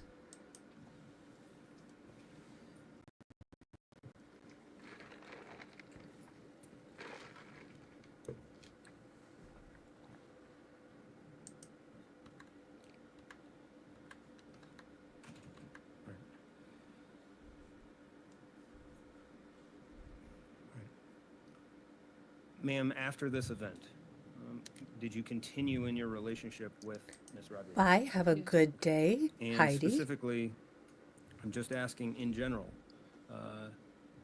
were there ups and downs during this time? Yes. Okay. Was there a discussion at some point after you had left Chris's house, after you had seen him deceased, after the second trip there, where you spoke to the defendant about what she did to Chris and why she did it? Yes. Okay. Can you generally outline that for the jury? I had asked her, one of my questions was, why did she move him from the couch to the floor? And she told me to make it look like a self-defense. And I had asked her, when did she know that she wanted to kill him? And she told me when we were in the car, picking up his friend. And to be clear, in the sequence of events, Mr. Dickerson touching your butt was prior to that trip to go pick up Miss Vigil. Yes. Okay. Was there any discussion as to why you'd burn the house? She said because a burnt body will take longer to identify. Okay.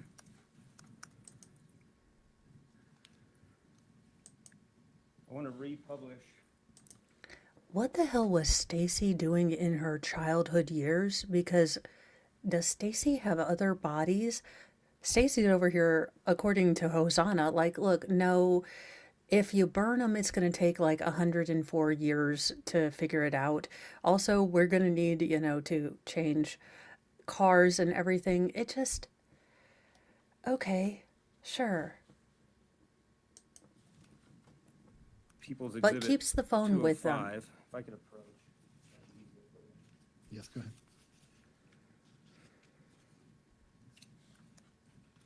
Okay, wait, we're going back because we are going to stop at that little.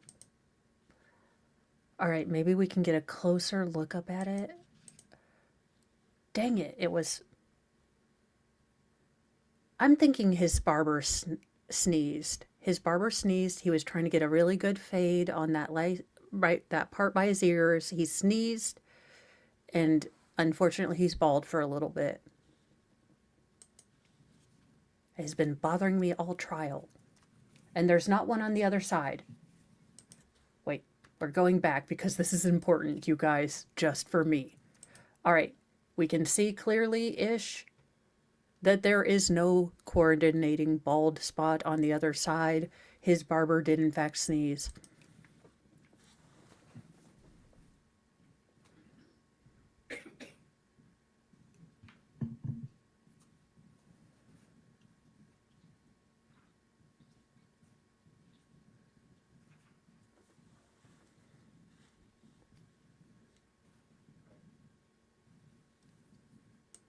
Ma'am, I want to show you what's previously been admitted as Exhibits 205 and 208, and to direct you that this text would have been sent, or this conversation was on November 2nd, 2021.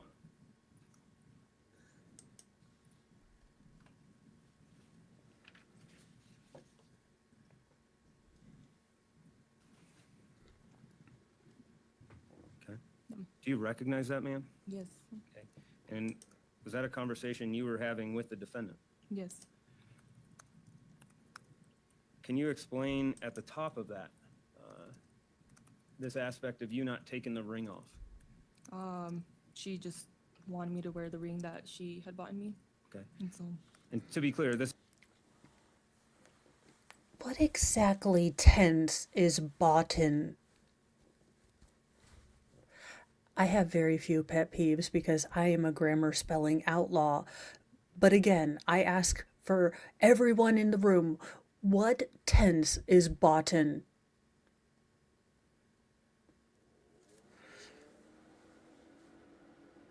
is a different ring than what had been taken from Mr. Dickerson. yes. Okay. What ring had been given to you? She had got me a crown ring. Okay. What's a crown ring? Like it was like had a crown on it. Okay. And Wait, she got you a Claddagh ring? Okay, let me see if I can make this make sense to myself. You two lovely Hispanic lesbians decided to get yourself or each other or just one of you a Claddagh ring?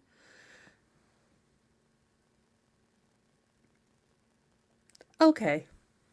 All right, everything makes sense. Makes perfect sense, just like sister wives.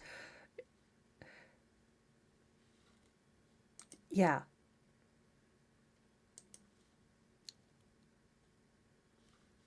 Oh no, that sounds like me. I would. A crown ring.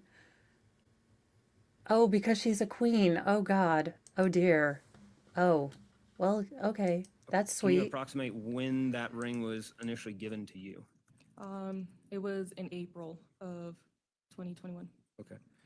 Now, ma'am, I know you don't have all of the context here, but at the bottom of that, there's the aspect that I'll kill a MF for you like 6 feet under. You recognize that? Yes. How did you interpret that? Now, when I answer the phone, yeah. Now, maybe you shouldn't try to sell me solar panels, because I'm like, who's this? Because I'm streaming and I don't know your number. I am going to answer like I have had the worst Monday in my world. And they're like, would you like to buy solar panels? And I was like, would you like to hear what it sounds when I hang up? Just her being overprotective, I guess. Okay. And stating she'll kill someone for you? Yeah. At any point, did you think these were Eminem lyrics or Billie Eilish lyrics or whoever else obscurely writes about this stuff? No. Okay. It's Billie Eyelash. I know that because I'm hip with the young kids. And I don't believe she's friend with Kanye, who's now is Yeezy, isn't it? Or Yee. Yeah. I'm down with the lingo ATM, BRB, TTLY, and LOL. Right? Any point do you see anything where you're asking about 401k. your favorite songs or her favorite songs? No. Okay. If I could approach and grab that from you. Also, I'm handing you what's been conditionally admitted as People's Exhibit 212. I want you to take a moment.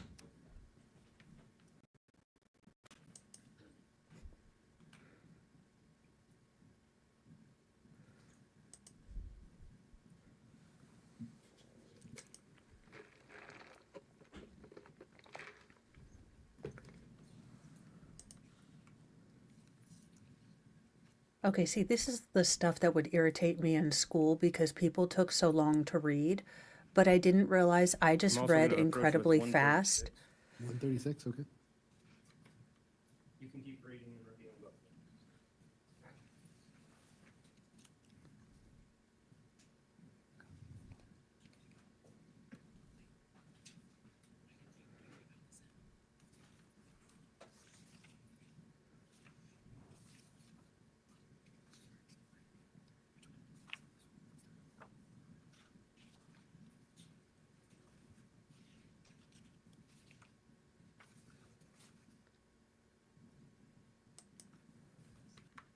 I was the constant bane to my teachers because they'd like say, read a chapter ahead if you're, done with your busy work. And I'm like, and they're like, yes. I'm like, I've already read the textbook. Do you have another one I could read? I even read the table of contents. Dealing with the photograph, which is People's Trial Exhibit 136. Do you recognize that? Yes. And do you see yourself in that? Yes. And do you see the defendant? Yes. And could you simply state the name of the other party in that? Kayleen, but I think he goes by Isaiah now. Okay. And would that be from October 15th and 16th, like going into that time period? Yes. Okay. And so this would be several days, weeks after the homicide then? Yes. Okay. Is that a fair and accurate photo? Yes. Your Honor, at this time, I'd move for the admission. Any objection to 136? Yes, 401, and based on the previous court's ruling. All right, court will overrule the objection and admit into evidence 136. Fair point. Middle Ma'am, school as was to my. Exhibit 212.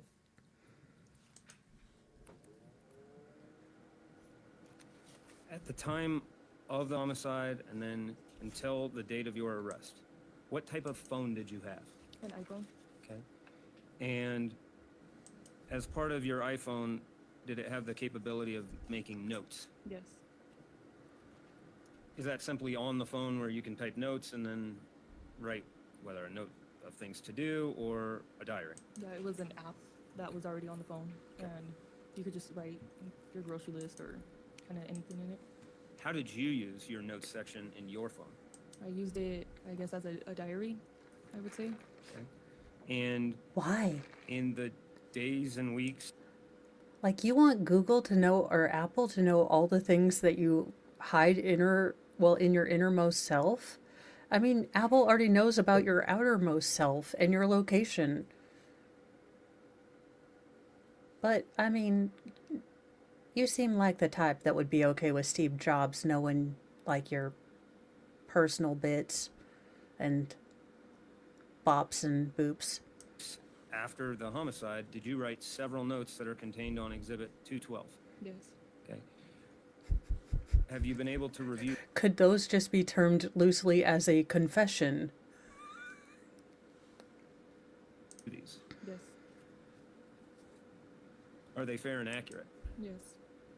Do they contain your notes to others if you are to pass? Like if you're to die? Yes. Okay. Specifically, does it reference if other people are reading this, that means you're gone? Yes. Okay. And that would include notes to Javier, Yes. to Stacy, Yes. To your sister Hannah, Yes. your mother, Yes. your children. Yeah. Why were you writing these? Your Honor, objection to the approach. Sure. Oh, for the love of Cheetos in a handbasket, you are making it look much more like she has something substantive to say because you are fighting so much on this. They wouldn't be fighting so much on this if they had a lot to shred her actual testimony, in my opinion, allegedly. And welcome, Baker Raiders. Welcome, welcome. Oh no, which Baywatch actress is dead at 62?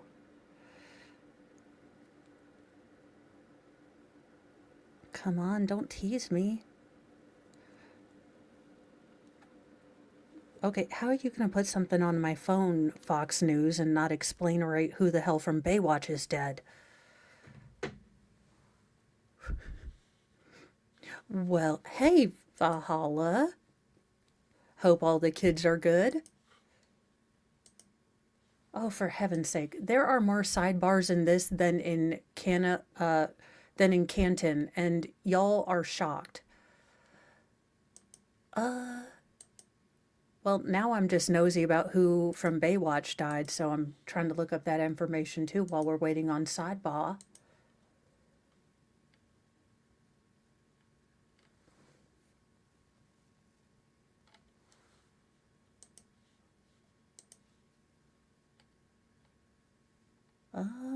David Hasselhoff's ex-wife found dead at 62. Was she on Baywatch? Oh, I guess she was. Oh, Pamela Bach Hasselhoff. Oh, I didn't know he was married to a woman. I mean, not that there's anything wrong with that. Mr. Mo is in fact married to a woman. I mean, and I salute his choice, being that woman most of the time.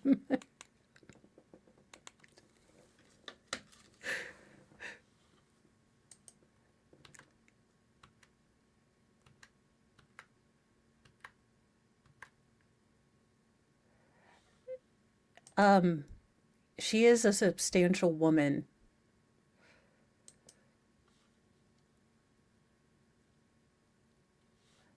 I don't know why I assumed he was married to a man, but I guess I thought I did. So, that being said, I guess my gaydar is also broken. I assumed that his popularity in Germany had to be only one thing. As I said, I've never been good at this guessing game. I thought George Michael would like me for me. So, as I say, you know.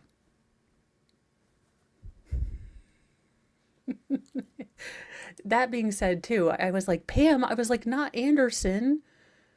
I mean, she's just gotten rid of, makeup and everything. She does like to sniff her fingers. I never noticed that, but now I'm never going to unnotice this.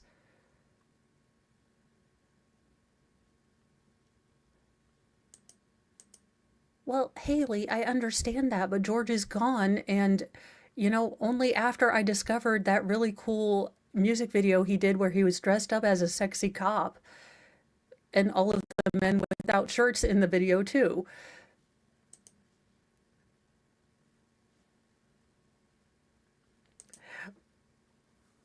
I'd share Mr. Mo if I got to have faith. Mr. Mo does not approve that statement.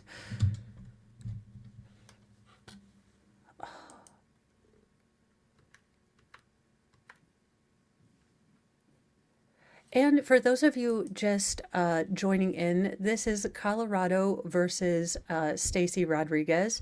Stacy, well, we're trying to decide whether it was self-defense or red rum. Stacy and her girlfriend, Hosanna, towards the end of the night, as you do, ran into a random tall, skinny white guy named Christopher Dickerson outside of the club and, asked him if he knew where any after parties were. Well, Christopher Dickerson said, I don't know of any after parties, but I have booze at my house. Now, maybe Mr. Dickerson, also having defective gaydar such as myself, didn't realize that Hosanna and Stacy were a couple. So when they got back to his house, he may have tried to tap Hosanna on the behind once or twice, as you do when you're awkward and I guess this guy trying to flirt. Well, Stacy took big offense to that. Now, according to Stacy, this weird, creepy man who unknowingly invited a 19-year-old and her lesbian lover, 27-year-old Hosanna, back to his house, well, she wasn't going to take that kind of ish. And she got into his face about it. And him being, well, 6'2" and 160 pounds over her 5'4", and she says 250, but I'm going to say 300. Look, I was once 250. I can tell you that is no 250, okay?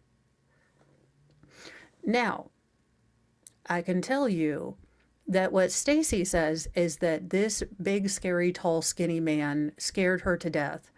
So she had to, as you do, self-defensively stab him 5 times in the neck with the blunt end of a metal file. As you do, leaving the metal file jammed in there so hard that it was protruding out there when his body was found. But now that they had done a little light, bread rum, they were going to burgle everything from this house, including his 2 cell phones. But then they realize they can't leave this bloody murder scene around, so they decide to torch the house, again taking said cell phone to the gas station to buy said gas, and then come back with the cell phone, and then taking the cell phone as they flee the scene after lighting it on fire, and switching vehicles, still carrying said cell phone. Now I know you're shocked here. Now turns out that when they're caught, and I don't know how they were, just because they were, giving out their location everywhere and being caught by every camera known to man, from Ring to license plate readers. Well, Hosanna, like a good country song, took Stacy's love and she turned state's evidence that bitch. So Hosanna is testifying against her former lover, which, no offense, but ew, and has decided to state that Stacy told her that she decided to red rum this man after she realized he was macking on her girl. No one touches Stacy's, prime dad ass without her permission. So he was already a, not so alive man walking, even earlier in the night. But, well, then they decided to torch the car, and thus far, Hosanna has had very little agency. She has basically only done what Stacy has told her. Now, Hosanna has already been charged with accessory after the fact and several other crimes equaling 33 years in prison. She did sign a plea deal, but any reduction in her sentence would be contingent upon the outcome of this case and, how truthfully she testified. She did show the prosecutors a note from her lady love that told her to keep her mouth shut and flush this note when they were both in prison. So it just has been one ridiculous thought after another. But now we are getting to where Hosanna, in infinite wisdom, decided to write out a confessional to her Apple Notes on her Apple phone, because they were going to get away with it.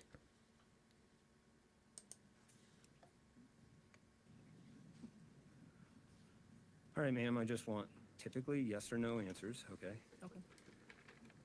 All of these were written by you, fair to say, after October 3rd until the time of your arrest on November 11th. Yes. Okay. And therefore, during those times, you know that you could be getting looked at during an investigation. Yes. Okay. Are you writing these? Are you sending these to anyone, or are you specifically writing them and keeping them in your own phone? I'm keeping them in my own phone. Okay. No, she wrote her several notes on paper towels in between, I guess, their cell walls. And she's like, look, don't say nothing. They can't prove nothing.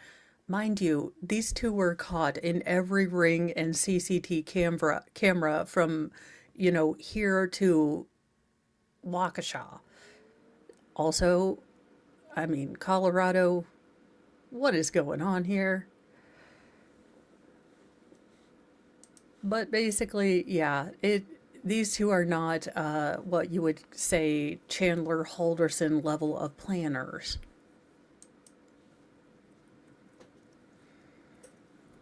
Were you, simple yes or no answer, okay?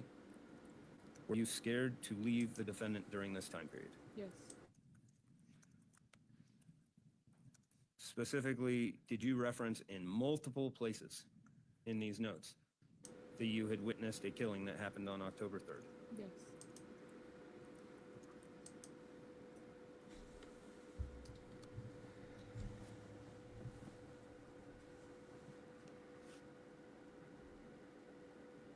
If I could have one moment. Sure.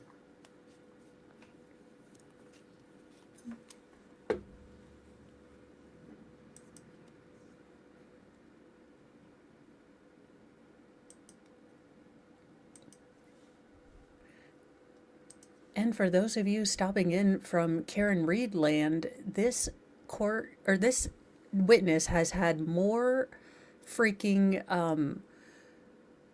sidebars than Dagon Canton. This is it's been really remarkable to watch the amount of sidebars that have happened in a non, Massachusetts courtroom. I skipped a whole section of my outline. In the days and weeks after the homicide, ultimately, you had previously spoken about a trip to Walmart for items. Yes. Can you describe that to the jury? I don't know how soon after it was. I'm assuming maybe a couple days. I do we not went to know. Walmart, and I had gotten some hygiene stuff, and I remember her wanting to use one of the Walmart gift cards that she found in Christopher's stuff. We had gotten a bucket and bleach, and I think some gloves, like latex gloves. She had paid for that on his card, and I paid for my stuff, my hygiene stuff, on my own. And then, where did you go after the trip to Walmart? We were staying at a trailer that her mom owned. Okay. So after that, after October 3rd, that was our primary spot. All right. Tell us, how did that happen? When? So you got tampons and murder cleanup products. Oh, for the love of all that is holy. You guys are at this trailer. Whose trailer was it again? Her mom's, I Okay. believe. Where is that at? On the north side of Greeley. I forgot the name, maybe the villa. I forgot the name of the trailers. Okay. But And ultimately, then after you get back with the supplies, with the bleach, the bucket, what do you do? What does she do, to your knowledge? she just started laying everything out on the bed, and at this point, I was just over it, and I didn't care to help. I didn't care what she was gonna do to me, and so I think that kind of was getting her more mad. She's allergic to bleach, and she wanted me to pour the bleach, wanted me to put everything in there, and I just wasn't participating. You do realize that hydrogen peroxide would also kill DNA, right? I mean, not that I want to help you guys, but you do realize that a simple Google search would have realized, or you would have realized that hydrogen peroxide would have denaturated proteins in DNA too. Or Lysol, you rejects. Oh, for the love of all that is holy. That if she's allergic to bleach, I know this is crazy, but you can do a Google search. It's not like you were trying to unincriminate your phone anyway, but you just do, What kills DNA that isn't bleach? Heat. You got that with the fire. You could have just set whatever you were wearing on fire, because you're going to destroy it with bleach anyway. Oh my God. When I am the voice of reason, this is terrible. Participating in it. I didn't. At that point, did you help with any of that? No, I remember just seeing everything laid out, and I was just there, just watching her. Okay.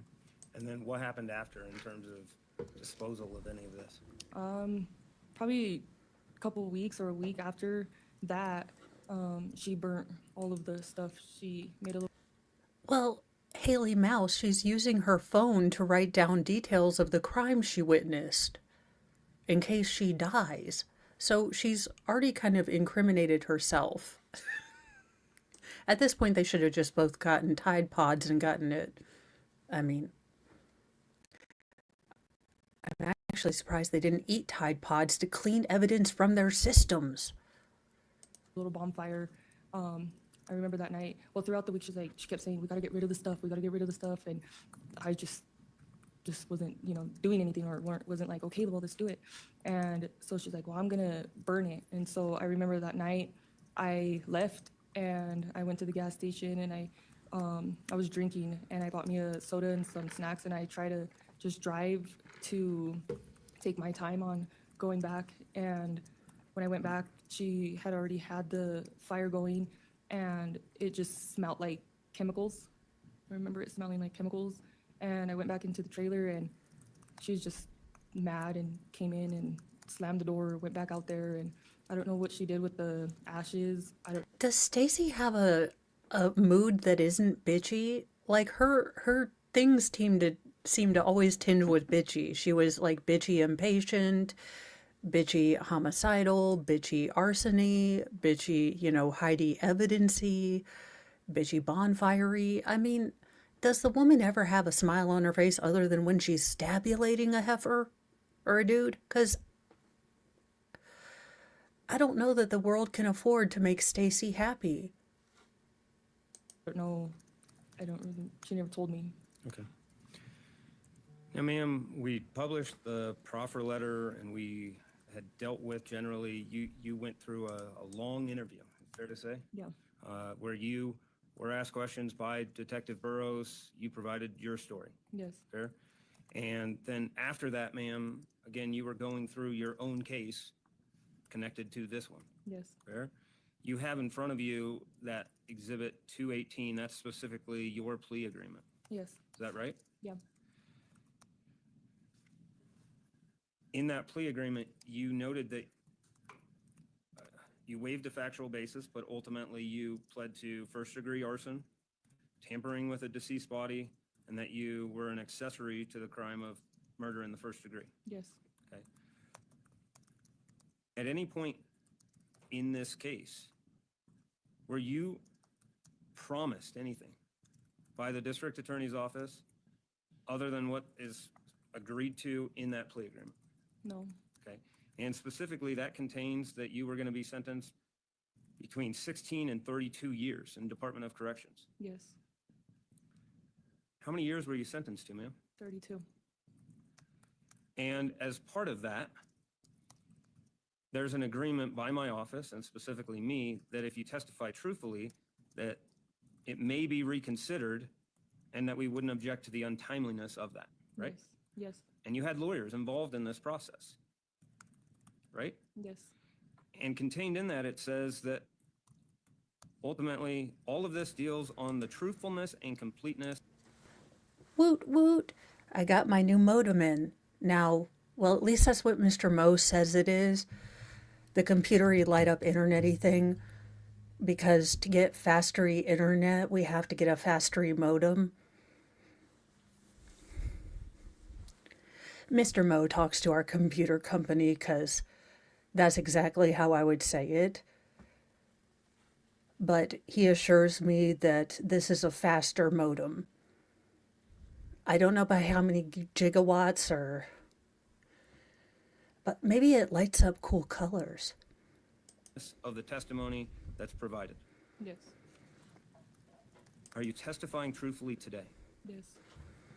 Are you testifying to everything you know today? All right, I'll overrule the objection. Yes.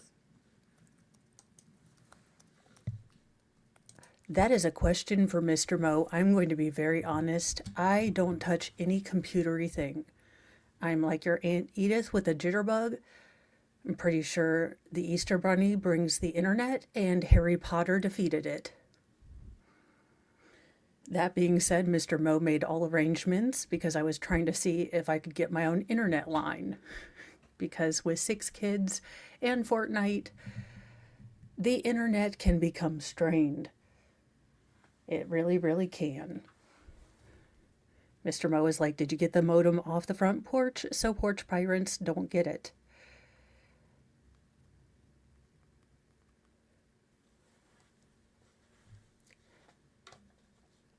It has like, I'm sure it's all computery magic. And for those of you new to this case, this is Colorado versus Stacy Rodrigues. Basically, Stacy's ex-girlfriend is on the stand right now testifying that despite Stacy saying that her, murder of Christopher Dickerson was self-defense, Stacy did not need to defend herself from this man. He was not aggressive toward her. And her stabbing him 4 to 5 times with a nail file and leaving it protruding from his neck and then burning his house down to try to conceal that crime. Well, it didn't quite work out, seeing as they were caught on daggone near every Ring camera, door or license plate reader, and CCTV in the entire world. I don't know.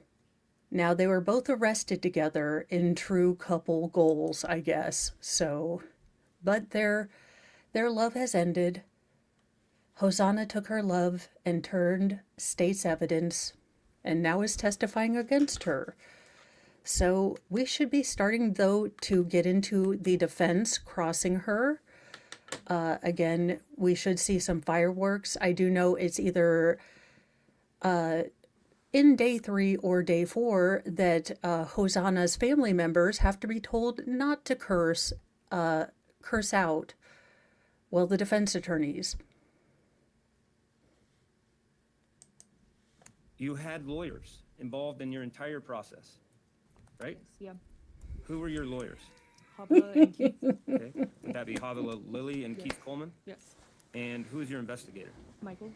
Okay. Do you know his last name? Hodgkins? Okay, yeah. I forgot. Okay.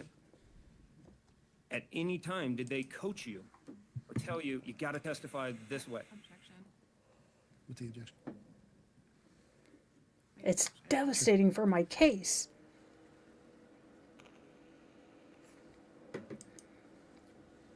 I need a sidebar counter, but I have too much ADHD.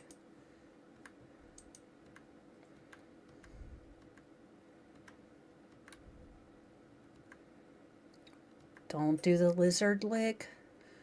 Stacy has the unfortunate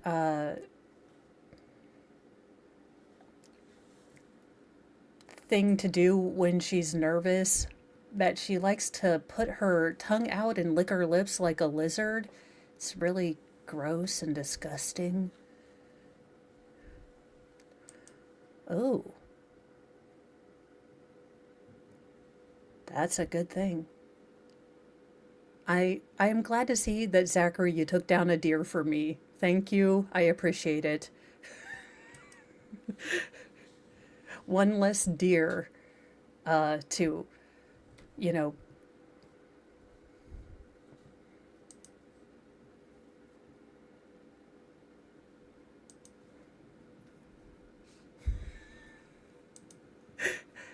I must have missed it. Have any of your Dang lawyers it. coached you or told you exactly what to testify to here today? No. And prior to your proffer, Okay, there should be a had been- follow-up question, because having watched the Theodore Edgecombe trial, there should be a follow-up question of, are you even coachable? Because I feel like the lawyers could have done a really good job trying to coach her and prep her for this, but she could be like Theodore Edgecombe and simply uncoachable.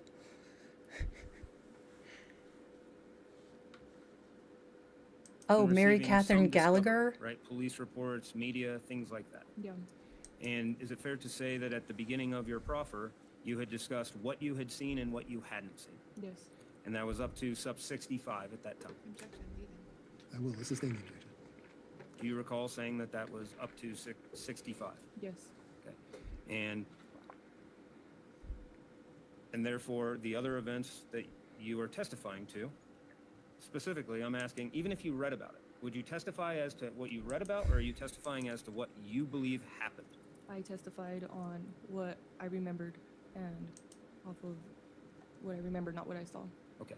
And today, in court, are you testifying as to what you read, or what you previously said, or are you testifying to this jury what you believe actually happened? What I believe happened. Those are my questions at this time. All right, thank you. Any cross-examination, please go ahead. Yes, Mark, yeah. Can I have a moment to set up, please? Ooh, we're going to have demonstratives. Can we say demonstratives? But she's about as savvy as tech as I am, so it'll be about 7 I'm years. sorry, you said the exhibits that are on there? Whatever, she has a bunch of exhibits on her, the witness stand, if I can. Sure, if you can collect those, please. Thank you.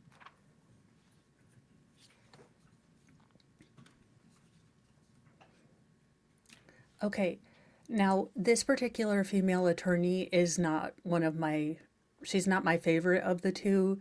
She is developing and it is in early stages. It can be prevented, but she has, well, not terminal, but stage 1 HR penny problem, HR voice. The kind of smug up talk and smarmy, smugly sort of tone. Now, she isn't super terrible, but she does like to chew on her words. Each one of them are fairly meaty, and she likes to really taste each syllable. Now, of course, I'm exaggerating, and maybe it's just me, but you will never unhear it now that I've predisposed you to hearing it. You're welcome.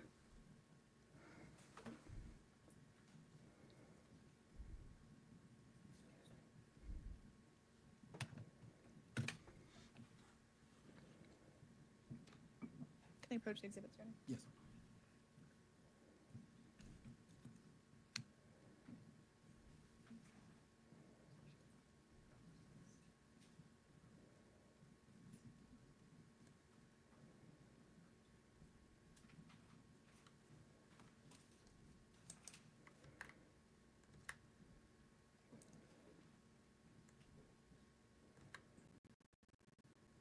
Ma'am? Good afternoon. So, Mr. Earl, I want to start this afternoon by talking about prosecution's exhibits 204 and 220. So to reference or help reference you, 204 is the letter that we saw on the paper towel that says flush, right? Yeah. And then 220 is this big yellow one, right? Sorry, can you say yes or no, please? Yes. Now, neither of these letters have any dates on them, right? Yes. And you provided both of these to your lawyers, correct? I'm sorry, you need to say yes or no, please. Yes. In fact, Ms. Varela, it's really, really hard to hear you. Can you speak up just a little bit, please? is that a yes? Yes. In fact, in 220, we actually see they were delivered to Detective Burrows. It says his name on it, right? Yeah. And it has your lawyer's law firm, Bruno Lilly Legal, at the top left corner of the envelope, right? Yes. And according to you, these letters were sort of sent to you at the Weld County Jail, right? Yes. And you were at the jail for what, a couple years, right? Yes. You're aware that obviously the Weld County Jail is staffed with deputies 24/7 a day. Yes. Deputies that are there to help with any concerns that you have, Yes. in part, right? Yes. And you also knew that while you were at the jail, you weren't supposed to be having any kind of communication with Ms. Rodriguez, right? Yes. In fact, there was something called a keep-sep between you two. It's really funny because had her client received letters from this one, I'm sure that she would have instructed her client to save those for me. Do not let the deputies have them. Let me see them first. Probably what, Hosanna's lawyers were saying when she's like, hey, I'm getting these flushable letters. Should I keep them or not? I mean, unless she made them all up and she really did turn on Stacy and she is, in fact, the Kaiser Sose of this entire thing, then we salute you, ma'am. Too. Yes. And never once did you, before your proffer on June 8th, 2022, ever approach a single deputy and tell them, hey, my co-defendant in a first-degree murder case is trying to contact me through these letters. I told my lawyer that day that they moved me back into the pod with her. That wasn't my And- question. My question was that never did you reach out to any of the deputies who are staffed in that jail 24/7 a day and say, hey, deputy, this is a problem. Not the deputies, not my lawyer. And then your lawyer never mentioned it to anyone either until after your proffer, right? Or I during your don't know. proffer, right? I don't know. Well, you were at your proffer on June 8th, 2022, right? Yes. And you Yeah, were but how's there she when gonna know what brought her up, Miss lawyer Lilly, did? Sitting right over there in this courtroom. Hey, Detective Burrows, we also have this for you, right? Yes. And then that ultimately, these purported letters are from allegedly from Miss Rodriguez, weren't even given to him on that day out front of you. The detectives? Right, you didn't witness Miss Lilly hand Have Detective fun Burrows this with the envelope during little your proffer. one. No. And let's call a spade, right? Like you gave those to your lawyer saying, hey, this may help my case, right? I was just, no, not necessarily help my case. Ma'am, you gave these to your lawyer who gave them to the district attorney and the police as part of a proffer process, right? I was scared. That's not my question. So, no. My question was, you gave these to your lawyers claiming that they were from Miss Rodriguez, right? Yes. And you gave them to your lawyers who then mentioned it to Detective Burrows during your proffer on June 8th, 2022. Yes. And you did that to help yourself, right? No. Then why wouldn't you have given them to the deputies in the entire 8 months beforehand? Because the cops talk too. They would send messages too. Who? And so I didn't trust anybody. You didn't trust the police, ma'am? No. Not there. You didn't trust a police officer who's tasked with keeping you safe at the Weld County Jail to say, hey, my This defense attorney has obviously never been in prison.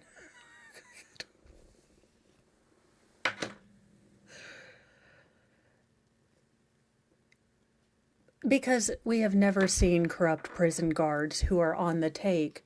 In fact, we haven't had an entire police, I think, department in, was it Georgia? That, were running a complete narcotics ring. Sure, there's no bad cops. I'm sure as a defense attorney, you encourage all of your clients to go into and trust all police officers. co-defendant is reaching out to me, talking about this case, making threats or telling me what to do or not say. They were the ones that put us in the same pod together, the Weld County Jail. And so that's when I told my lawyer if I can be moved from the pod. Right. And you were moved, right? Yes. And just to be clear, when you talked to Detective Burrows on June 8th, 2022, he asked you specifically, how did you get these? How did you get what your lawyer's gonna give me eventually, right? Yeah. And you told him that the girls were essentially passing notes and somehow they were given to you. Yeah. So you never told Detective Burrows, hey, Miss Rodriguez directly handed me this, right? No, I never said that. Because that's an important thing, is at the jail, despite what Mr. Perelia just asked you about or alluded to, you can't just mail someone a letter, right? Yeah. So even if we believe that these letters are from Miss Rodriguez, like you're claiming they are, you never got them directly from her, right? No.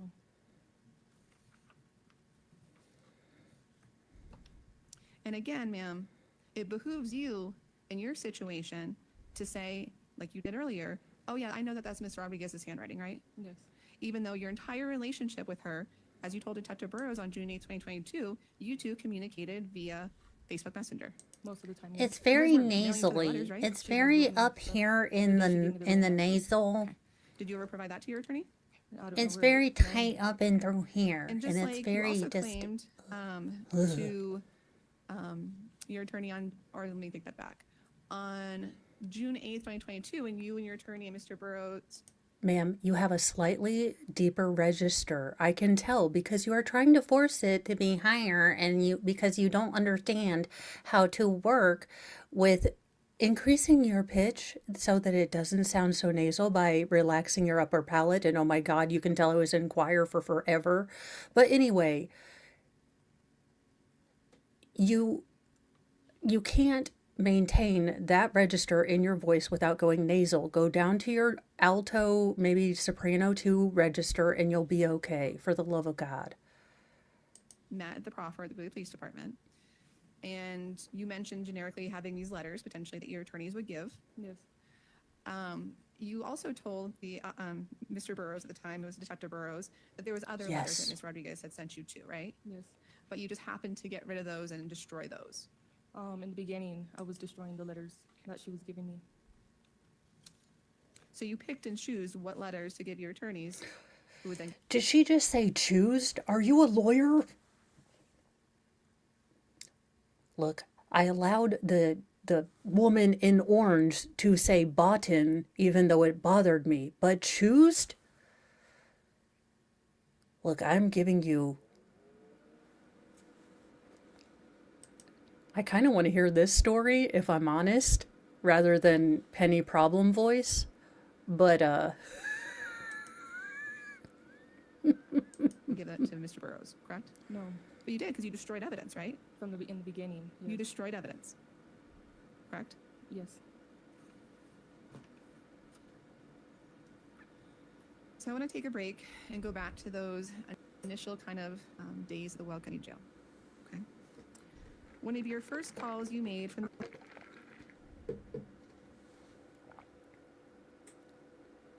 that is not me.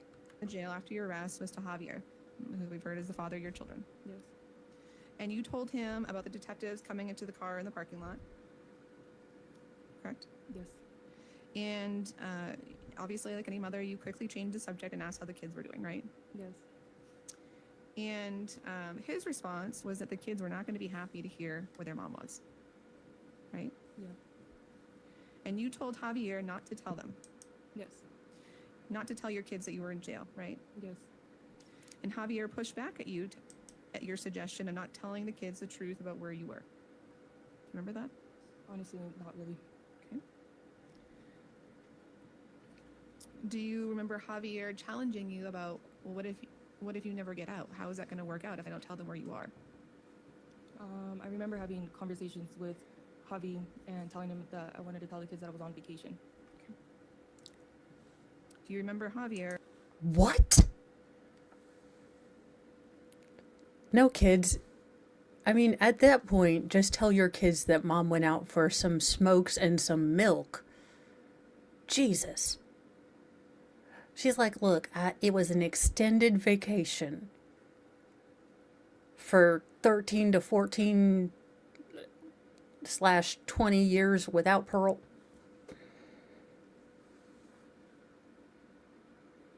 Vacation. That Mensa membership application is coming right in the mail to you, sweetheart. You be sure to fill it out in crayon, all right? Again, challenging you about this plan of telling the kids that you were on vacation, because what if you never got out? I don't remember our first phone calls. Okay, would it refresh your memory to listen to that in a video? Would it help you with your memory to listen to yourself and Javier having this conversation? We can play it if you want to.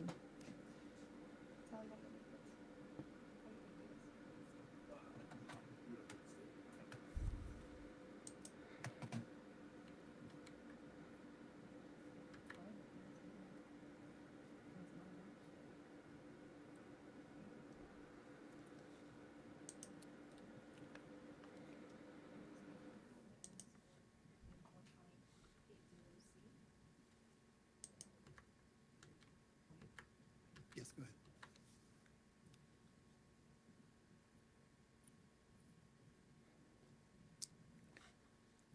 We must protect Miss Nutterbutter O'Shea at all costs, because they done took Peanut from us last year. And we will not lose Miss Nutterbutter O'Shea. No, we won't.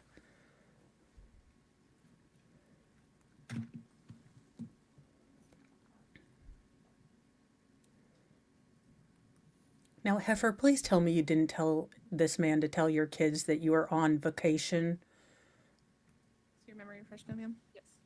like a So then cruise to Javier the is challenging you, but what if you never get out? federal pen. And later on during that same conversation with Javi, you asked him again and again not to tell the kids where you were. Yes. And he told you, again, the kids were going to be asking about their mom. Yes. Javi specifically told you, and I quote, "And what do you want me to do if you fuck yourself?" You remember that? No, can I listen to that? Yes. Would it refresh your memory? Yes. It's the same. E-Discovery Packet, E55, State of Correct. 10, 36, period 101, period 26, dash infrastructure.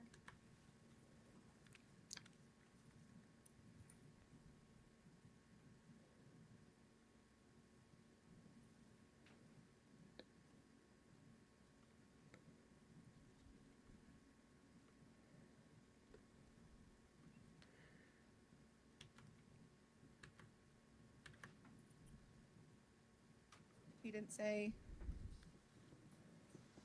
"And what do you want me to do if you fuck yourself?" No, because in that recording, he talked about the bond, and he was just saying I didn't know if he could bond me out. And then he was giving me my mom's number. Okay, can I have one moment?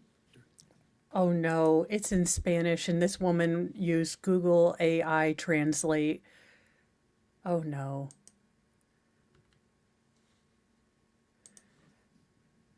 How can you make a trial about a murderous lesbian couple attacking a man with a nail file or a metal file and then arsoning a house this boring?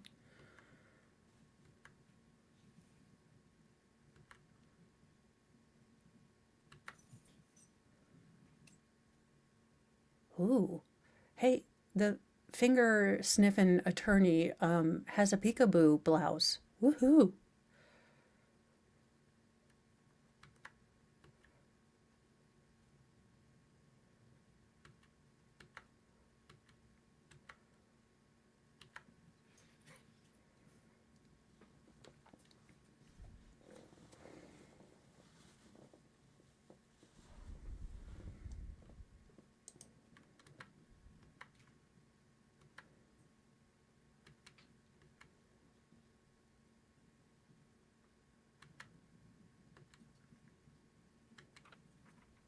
And as you you had just gotten arrested and hadn't seen a judge yet. Does that sound familiar? Yes. And as you mentioned when I showed you the wrong clip, you asked Javi if he could bond you out. Yeah. And he couldn't, Yes. right? And you asked him to Bye, call your have mom fun for help bonding you modding. out again. Yes. And you expressed to him that you would hope the bond wasn't too high at that point. Yes. At that point, you were completely unaware of the reality of the situation you were in terms of not being able to bond out. Yes. And Javi kept telling you that you were probably not going to get out. Yes. And you recognized that you may not be able to get out that day, but said something along the lines of maybe tomorrow. Yes. And Javi again told you probably not tomorrow either. I don't remember him saying it multiple times. And is it fair to say, again, at this point, you had no clue that you were going to be held on what's called a no bond hold? Yes. And so as the days and times are progressing, you were trying to come up with a plan as to what to tell your kids. Yes. And your kids were asking you questions, right? Yes. And you knew your kids were going to be continuously asking where you were, Yes. right? And they did, right? Yes. You have one more, please. Sure.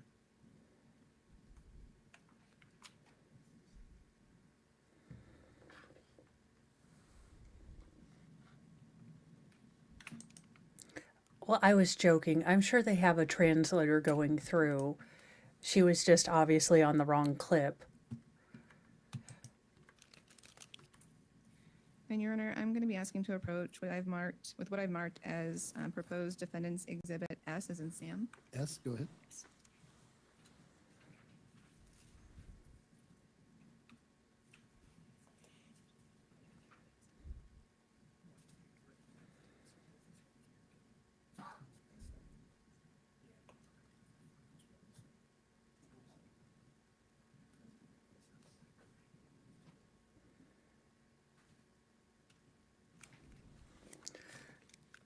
She was married to a man before, and that's who she would like to, have her bond out of jail. Ms. Dever, you agree with that? Sure. Okay. All right, ladies and gentlemen, I think this probably makes sense to go ahead and break for the evening. Give me just a second. I want to remind you that until the trial is completed, you must not discuss this case with anyone, either in person, using the internet, or by any other means.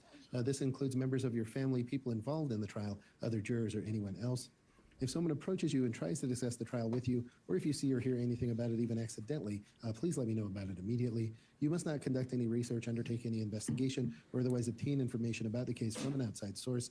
You must not read or listen to any news reports or internet information or other electronic sources about the trial. If there has been or is any news coverage of this case, you must completely disregard it. Your verdict must be based solely on the evidence presented in the courtroom and the law as I instruct you. And finally, it is especially important that you do not form or express any opinion on the case until your deliberations at the end of trial. With that, we will recess for the evening. I'll ask that you reconvene at 8:30 tomorrow morning. Please rise for the jury.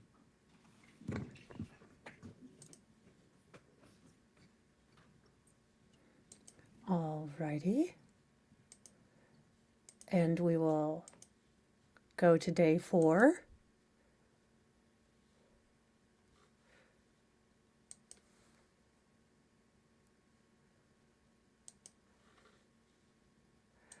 Now, the site that I was using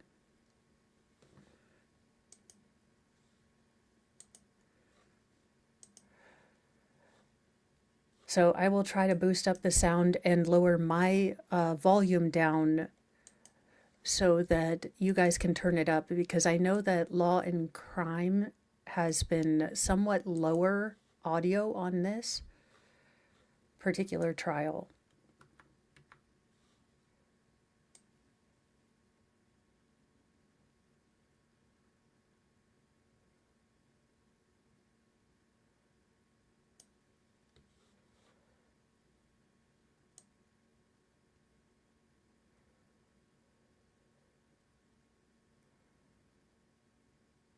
Rodrigues appears today with counsels Ms. Devereaux and Ms. Trujillo. Mr. Praley and Mr. McCormick appear for the state. We come on today for day 7 of jury trial, and we are outside of the presence of the jury. Mr. Praley, you said you had an issue to address. Go ahead. Judge, actually, it's my issue. Oh, I'm sure. sorry. And just for the record, Ms. Lilly is present, counsel for Ms. Varela. Thank you, Judge. So I might have a scheduling issue. As the court's aware, both myself and Mr. Coleman represent Ms. Varela. Myself and Mr. Coleman were endorsed witnesses, and we've been sequestered until this moment. Mr. Coleman still is sequestered. I have a prelim scheduled at 3 in Division 11. My client waived, but I still have to attend and observe, and I need to be personally present for that. So I just want the court to be aware. I will certainly do my best to try to find coverage if we get to that point, but I'm not sure that that's something that I can find coverage for. So, Okay. And you said it's 3 this afternoon? yes. All right. And am I understanding correctly? Is it your client's prelim, or are you watching another co-defendant's prelim? It's the co-defendant. My client had originally set for prelim at the same time. She has waived, but I still need to be present and watch the co-defendant's portion. Okay. We'll do everything that we can to get through this, and if it gets to 3 and we're still proceeding, then we'll address that issue. Okay, thank you, Judge. All right. All right. Ms. Devereaux, do you have any other issues that we need to address before we bring the jury back in and resume? Just for the record, I did email Mr. Brea and Mr. McCormick last night. The exact timestamps, the exact jail phone call, and the exact discovery packet that the defense proposed exhibits S as in Sam, T as in Tom is using uniform. All right. Thank you. And Mr. Praley, Mr. McCormick, anything the state needs to address before we bring the jury back in? No. All right. Thank you. If you'll bring them in.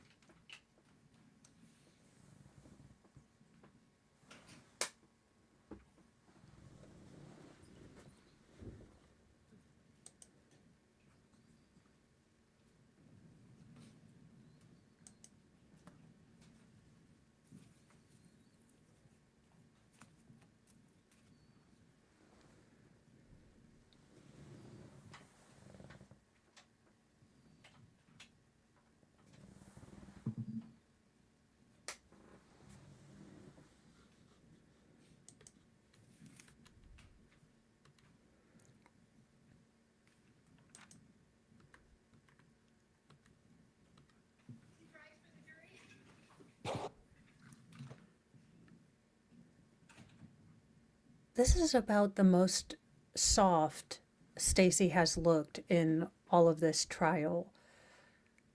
Well, and then she does that with her eyes, so never mind.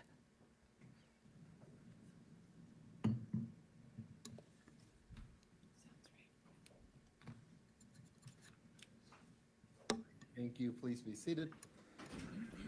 Ms. Varela, since we're beginning a new day, I'm going to swear you in again. If you'll please stand and raise your right hand. Do you swear or affirm under penalty of perjury that the testimony you're about to give today will be the truth, the whole truth, and nothing but the truth? And I'm sorry, ma'am, can you answer by the Yes. mic? All right, thank you, ma'am. Ms. Devereaux, you may resume. Thank you.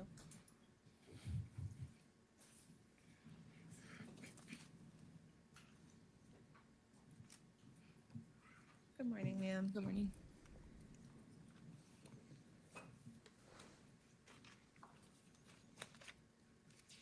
So I want to start this morning where we left off yesterday with all the technology issues. Have you had an opportunity to listen to that jail phone call with Javi that we were talking about yesterday? Yeah. Okay. And so again, just to kind of recap where we were yesterday, when you were first arrested, you thought you were going to be able to bond out of jail, right? Yes. And so your plan was to tell your children that you were just on vacation. Yes. And again, you weren't planning, obviously, to be arrested on that November 11th date, right? Yes. So you were just abruptly taken from your children's life. Yes. And Javi was telling you that he didn't think it was going to work telling your children that you were on vacation. Yes. Specifically because what if you never got out? Yeah. And you told Javi not to tell your kids anything else because you didn't want them to know that you were in jail. Yes. And you didn't want your kids to worry, right? Yes. And Javi said, quote, "They're going to ask about you. What do you want me to do if you fuck yourself?" Yes.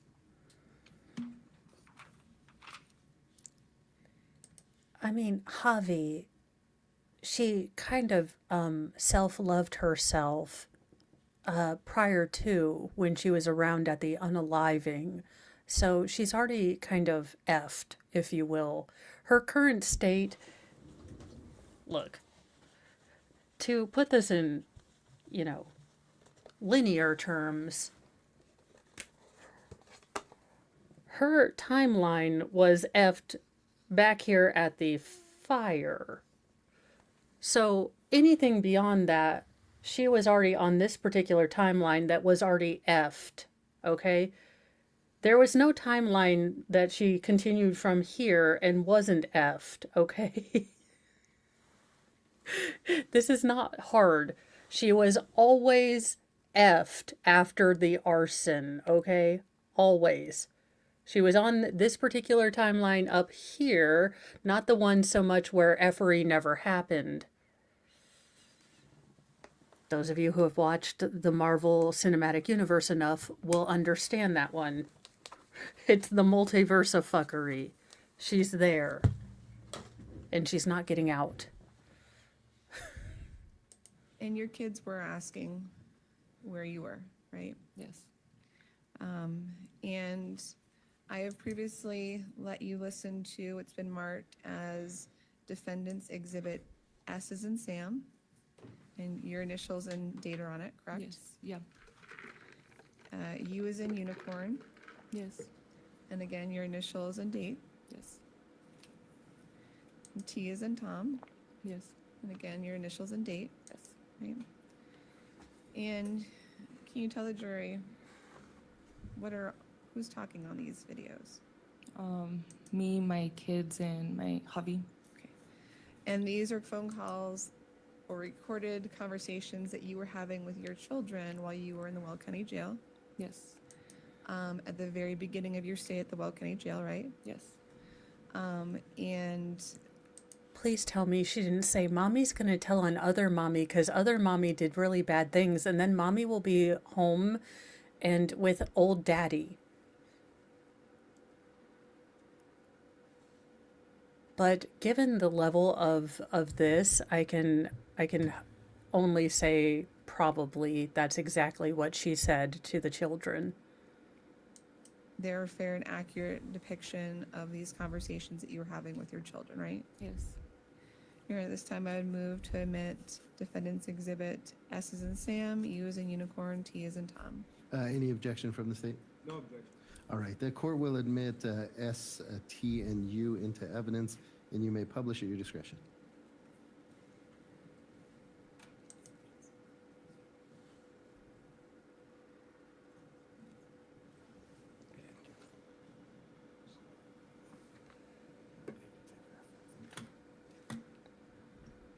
Oh, for heaven's sake, are you guys confused with technology again?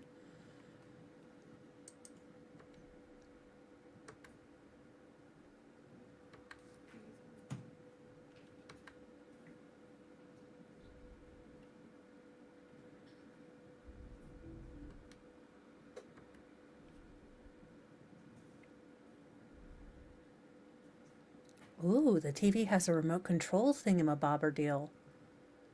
Interesting. He, him, his. He, him, his. Those are the pronouns. He, him, his.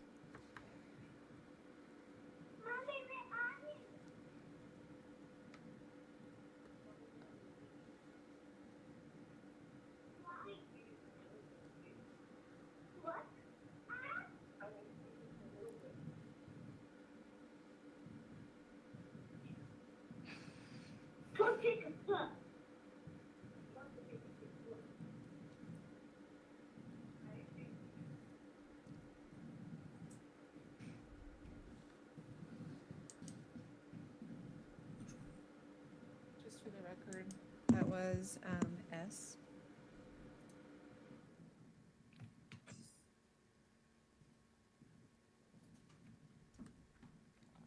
And the defense is doing a very good job showing that even if the motivation isn't time off her sentence, she did have a powerful motive to turn on on the defendant and make a better deal for herself. Do I agree using the kids or conversations with the kids? No, but they need to show that she did have motive beyond, in fact, getting any time off her sentence, and what she may have realized she was facing.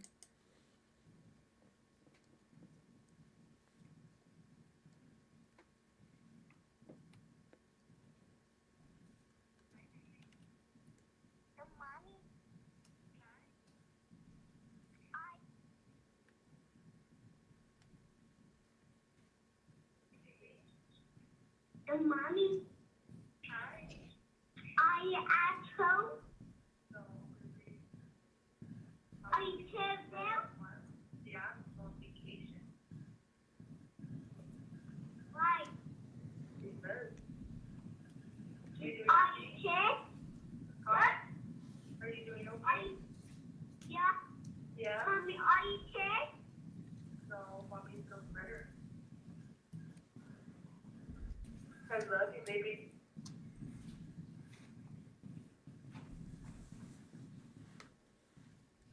Just for the record, that was T, and next will be U.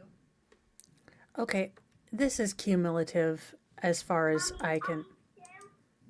Okay, I can't do the kid stuff, you guys.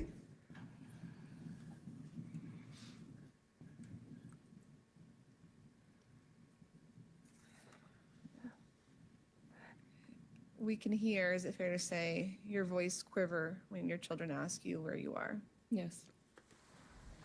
We can hear it in your voice, the pain it must have caused you in those moments to not be able to tell your children that you were coming home. Yes.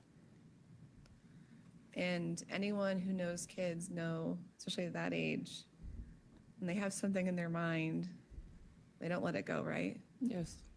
They keep asking the same questions. Yes. So you had to have these unbearable conversations with your children almost every time you talk to them. Yes.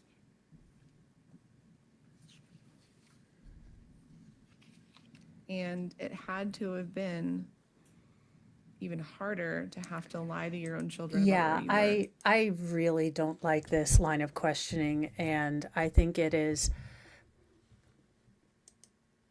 I don't agree with this woman being a good mom. I don't know why she decided to, do what she did, hang out with the people she hung out with. But this is, if we would hate it when if the state did this, if we would hate it when if the state would do this to a witness, then it is just as gross. Again, this is low hanging fruit. All you have to do to show she has a motive to lie is to use the fact that her sentence could be reduced. That is all the motive you need to put on there. You don't need to parade the children's sweet little voices out there. You don't need to visibly rattle this woman. And I'm guessing that all of this sort of strategy came from Stacy. Allegedly. But I'm just saying that women know how to hurt other women really, really well. And my guess is Stacy knew that if there's one thing that's going to get her or get Hosanna rattled on the stand, it's going to be her kids. Allegedly. That this came from Stacy, but Yes. And it had to have been unbearable to not know if you were ever going to see your children again outside of jail. Yes. And ma'am, you had to have been having the highest levels of emotions going on in those early days. Yes. Things like guilt, right? Yes. Shame, Yes.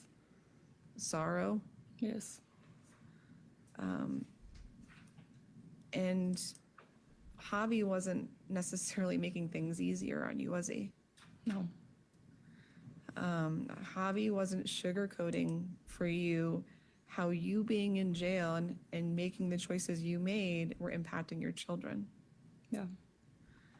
For example, during one of these initial phone calls, one of the things he describes to you is how your son even brought it up just going to get a haircut, Yeah.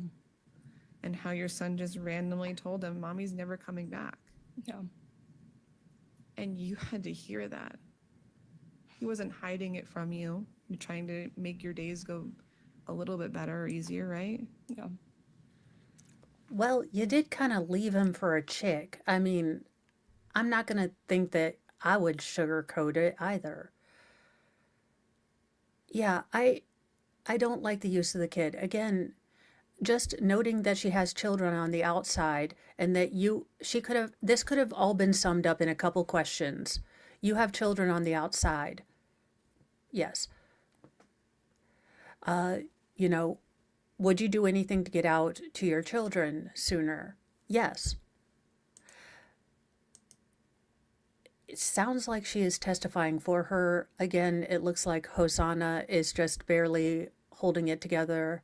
She's also probably been told that the defense is going to try to provoke her. And it looks like she is staring daggers over at Stacy. So my guess is I was maybe partially correct as to where this line of questioning came from.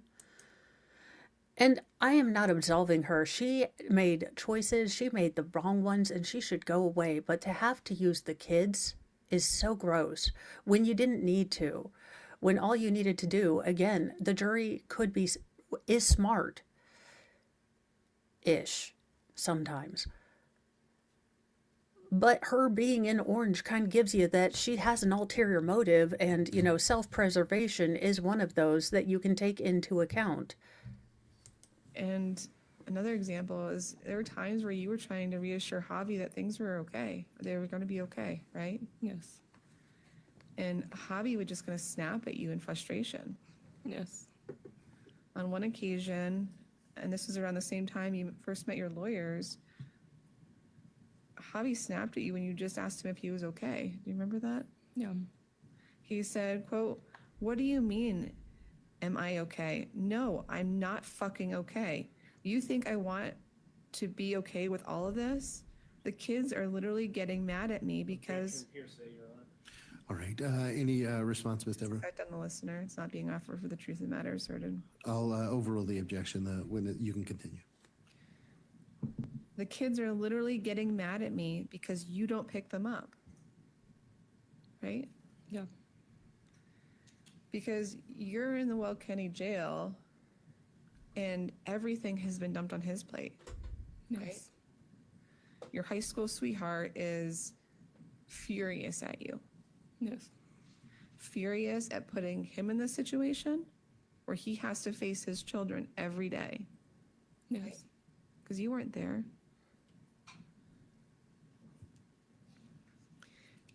And after a while, you reassured Javi that you were going to tell the kids the truth, right? Yes. And you reassured Javi by saying, I'm not just going to leave them like that, right? Yes. And Javi again snapped at you, and he told you you did leave them like that, right? Yeah. He even actually raised his voice at you during that conversation. Yeah. And he said you left them in this situation, or you left them because you put yourself in this situation. Yeah.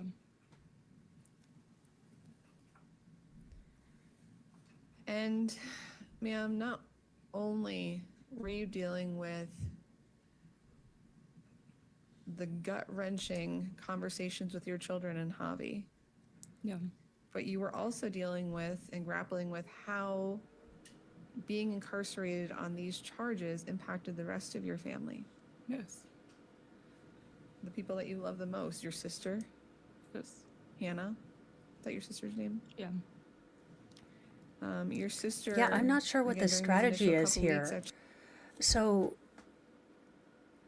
this is making her look sympathetic. This is making Hosanna look sympathetic. Not that I can overlook what she did or the fact that she didn't tell, chunkles over there to get the hell away from him or whatever they were doing to just stop it and go the hell home. But this is absolutely making Hosanna look more sympathetic. It is really giving you her perspective, and I am not sure that that is a good thing, considering all we have seen of Lizard Girl over there is, her. It doesn't seem like you need this extra ammunition that she has incentive to shade her testimony in her favor. Again, any reasonable person would assume that if you are wearing an orange jumpsuit, you have, self-preservation or reasons for testifying, that are in your own self-interest, unless it's made clear that you're getting no deal or nothing. But it was made clear by the state in both her testimony, but in opening statement, the deal.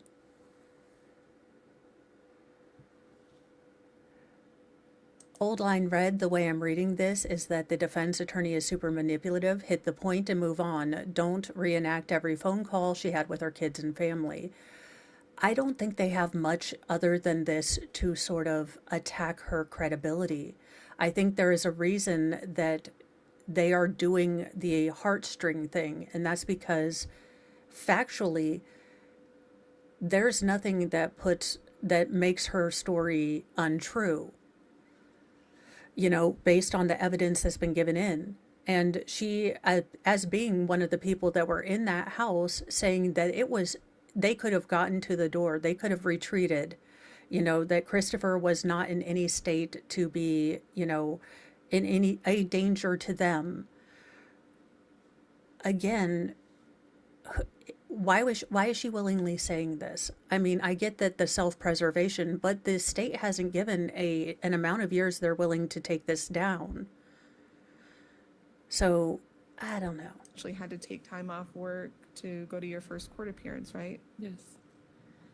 And you were really embarrassed because she had to tell her boss what was going on. Yes. And you were embarrassed that your sister's boss was going to think that you were a criminal. Yeah. Embarrassed about how that would reflect back on your sister as well. Yeah.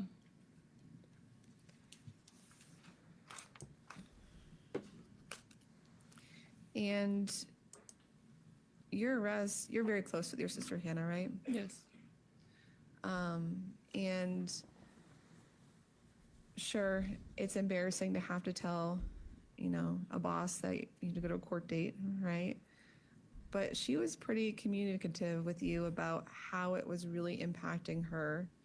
For example, she told you about having a dream that you were released from jail, Yes. and that when you were released from jail, your father, who had passed away, was there to greet you. Jesus, why? Okay, So you no. being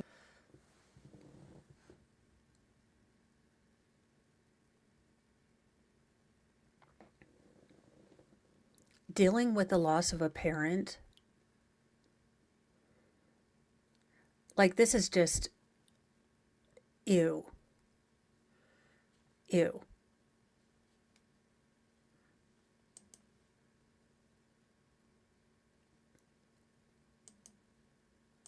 And I don't disagree. I think she should have consequences for her actions. And the way that, honestly, I mean, whether her sadness is for her children or letting them down, and, you know, maybe selfish, completely just only focused on her family and maybe not so much Christopher Dickerson, she is at least trying. And yes, he did. He got to his destination safely. He actually took more breaks. It was snowing up north where he was going, so he was a good Mr. Mo and took breaks and got something to eat and stayed off the road when it was yucky, so he just forgot to text me. in custody on first-degree murder charges, you're hearing your sister's even dreaming about it. Yeah. And then there's also a conversation, another dynamic with Hannah of you two trying to figure out, how do you tell the rest of the family and what do you tell the rest of the family? Right? Yeah. And now we're talking about some more shame, right? Yes. And that was also a concern from your mom, right? Yeah. And during one of these initial jail phone calls with your mom, you guys are trying to plan, like, what do we tell the rest of the family? Right? Are we going to get to the point where you impugn any of her testimony about the actual event? Or are we just going to go through her entire jail time? Because unless, you know, during this entire jail time, you are going to get to the MFing point where her family says, lie and say Stacy done it, even though you done it. I'm a bit tired of this line of questioning, and I'm going to start speed going through it. Yes. You had to worry about, how do I tell my grandmother I'm in custody on first-degree murder charges? Yeah. And then you're also worried, obviously, about how people who may know you in the community see this, right? Yes. Because you went to high school True. here in Greeley. Yes. Your sister told you about there being Facebook posts, news articles, right? Yes. And this was something that you talked about with your sister about how embarrassing All this right, is. no, Yes. we are, And you knew that your kids' teachers would see it. Yes. yes, it's embarrassing, we get You're sitting in it. jail on first-degree murder charges, and your family is just left in the community to deal with all the aftermath. Yes. And that's pressure on you, isn't it? Yes. So again, you're experiencing all of these wild emotions, right? Like emotions that you probably can never have fathomed in your life, right? Yes. And you're experiencing all this as you're going to your first court date. And at that first court date is when you figure out you're not getting bond. Yes. There is no way of getting out of jail. Yes. And after you met with your lawyers for the first time, you told Javi that the male lawyer, Mr. Keith Coleman, right, Yes. told you that he would take him about 30 days to get police reports and review and everything. Yes. And Javi was, again, pretty angry at you, right? Yeah. He said, quote, "You're telling me you're going to be in there for 30 fucking days?" Right? Yes. And then those 30 days go. You had court on November 17th, 2021, right? Yes. Nothing happens at that court date, right? No. You don't get out of jail. No. And then the case gets continued to January 12th, 2022, right? Yes. Which meant another 2 months of you being in jail. Yes. Okay. And you tried to call Javi after that November court date, and he didn't answer you, did he? I really don't remember. It sounds about right. Do you remember a time where he answered and you were like, why haven't you been picking up the phone? And he said, because if he had answered, he would have, quote, went fucking off on you. Does that sound right? Yeah. And so leading up to that January 12th, 2022 court date, things aren't getting any better, right? No. You're still in jail, and then that January court date came after Christmas, right? Yes. And so you had just missed Christmas with your family. Yes.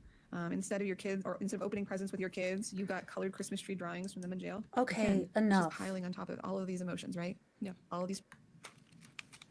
If we could get off our emotions. And on top of all of those sort of outside of jail pressures and stressors, there's a lot also going on inside the jail too, right? Yes.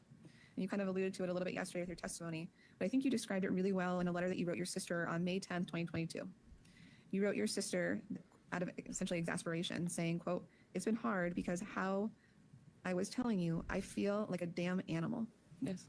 Quote, "Like this is inhumane. I literally cannot be around anyone, talk to anyone. When I come out of my cell, it's like walking into another cell." Yes. And you go on to tell your sister, quote, "I can't even see the daylight." Yes. And that was just 3 weeks approximately before your proffer with Investigator Burrows, right? Yes. And again, leading up to that proffer with Mr. Burrows and Mr. Perelia, again, you're missing significant milestones in your children's life. Yes. And at this point, you've been in custody for about 7 months, right? Yes. Oh, Princess Voice was from the Jermaine Bass case. The blonde defense attorney had end stage Karenitis voice. It was the high pitch, smarmy, and uptalk. This lawyer can't even, she is at stage like 0.0. This attorney from the Jermaine, I always want to call him Jeremiah, but it's Jermaine Bass. It was the Florida case that I think we covered second on the Petty Express. And the full magnitude of the situation has been very well made to you, right? Yes. Yes. You have lawyers, you have no bond, you know you are in it, right? Yes. And you know that what's at stake here is essentially We your fast ability forward to through watch her your children grow. closings. Yes. You know that what's at stake here is the ability for your children to have a mom who's not in prison. Yes. And 23 days before your proffer, you wrote a letter to your son about missing his kindergarten graduation on May 16, 2022. Yeah. You also wrote a letter to Javier at the same time, right? Yes. And in that letter, you told Javier that you were, quote, bawling your eyes out, right? Yeah. And you described how your heart hurts because you were bawling your eyes out that your firstborn graduated from kindergarten and you couldn't get to experience it. Yes. You wrote, quote, literally all these milestones and him graduating kindergarten being one of them. And I'll never be able to have that memory with him. Yes. And your kids then had to send you Mother's Day cards in jail, right? Yes. And there's nothing you could do about it, right? Yes. Until there was, right? On June 8th, 2022, you went to the Greeley Police Department, right? Yes. And that came after you had a conversation with your sister where she talked to you about the importance of not discussing your case with anyone in the jail. Remember that? Yes. Your sister told you, don't say anything about your case to people in the jail because they would use it against you to get time off their own sentence. Yes. Meaning your sister is telling you months before that June 8th proffer, that this is how it works. You tell people information and you get time off of your sentence. Yep. To make your own legal situation better, right? Yes. And you told your sister that you were also hearing that from the guards as well in the jail, right? Yeah. And so you go to the Greeley So- Police Department. So wait a minute. You heard that from both the guards and the family. So when you were just going through this entire 45 minutes of moldering butthole where you brought her family into this, you could have just, again, gone back when you said, wait, you didn't give this letters to the, deputies? Well, weren't they the ones telling you that if you, squealed about your case, you could get time off? We could have cut out all of this family stuff and simply gone back to the motive and incentive that she had to, from the knowledge that she gained from the prison guards. We didn't have to go through this entire exploitative family thing where I got to hear her sweet little children's voices. We didn't have to go through all that. She didn't have to do all of that. We could have simply said, so you heard from your sister and the guards that you could take in exchange information about your crime for time off for good behavior, correct? Or for, time off. I am pissed off at you, Penny Problem Glasses, for wasting my time and for bringing those beautiful kids into this when they didn't have to be. After your attorney had set up this proffer, right? Yes. You didn't call the district attorney personally, right? No. You had to go through your lawyers, right? Yes. And your lawyers were the ones who actually broached the subject with you, right? Yes. And that proffer at the Greeley Police Department was approximately 7.5 hours long. Yes. You were there for a long time, right? Yes. And Mr. Burrows walked in and introduced himself, right? Yes. And then the district attorney, who you signed the proffer contract with, also came and introduced himself, right? Yes. Do you see him in this courtroom? Yes. Can you point or can you tell the jury where he is seated and describe a piece of clothing he's wearing? He's seated at the end and he's wearing a gray suit. So that was the district attorney who came in and gave you this opportunity, right? Yes. And were you aware that Mr. Perelia and your attorney, Miss Lilly, used to be colleagues? No. Were you aware that Miss Lilly used to work for this very district attorney's office? I knew she was used to be a DA. Okay. And so she didn't, or you didn't know that they were actually coworkers together, right? No, I don't ask questions like that. Okay. And that has to do with And the what entire in the first price half of your eggs? proffer was essentially what I would classify, and please let me know if it's wrong, a narration. Does that sound right? Yep. So Mr. Burrows said, tell me everything, right? I'm not going to ask you any questions initially. Just you tell me what happened, Yes. right? And you talked for quite some time, right? Yes. About 43 minutes of just continuous narration about what happened, right? And during that 43-minute narration, you had your chance to just get everything out on the table, right? Yes. No time limits, No. no interruptions, right? No. And again, your lawyers had prepped you for going, right? Yes. To this moment. They didn't just meet you at the Greeley Police Department without prepping you, right? Not really necessarily prepping. They just showed me pictures of Christopher and Right. said to him, And they explained to you what a proffer was going to look like, right? yeah. And they explained to you the importance of being very detailed about what happened, Yes. and also about what particular points are going to be important for you to talk about. No, I don't remember them saying that. Okay, so we could have gotten to all of this if you actually have evidence that she changed her MFing story, but we had to suffer through 45 minutes of redonkulous. And during that 43-minute narration, you never mentioned asking Stacy when she realized that she wanted to kill Mr. Dickerson. I believe I did say that. In fact, you waited, or let me ask you this. It wasn't until just about after the 3-hour mark of your proffer that you told Mr. Burrows that you had asked Stacy about the moment she wanted to kill Mr. Dickerson, right? Yeah. And so the initial part of the interview, 43 minutes, the narration, you never once tell him, hey, I had actually asked Stacy, at what point did you decide you wanted to kill Mr. Dickerson? In the first 43 minutes, I never mentioned it. You never mentioned it. Okay. Does that sound right? Yeah. Okay. And that just came to you when Mr. Burrows was asking you questions about how many times Mr. Dickerson slapped your rear end, right? Yes. And you spontaneously said, now I remember. I asked her once, when did you realize that you were going to kill him? Yeah. Now that you remember, right? Yes. And it just so happened that you remembered that point after you had a 30-minute break approximately with your attorney, Miss Lilly, right? Yes.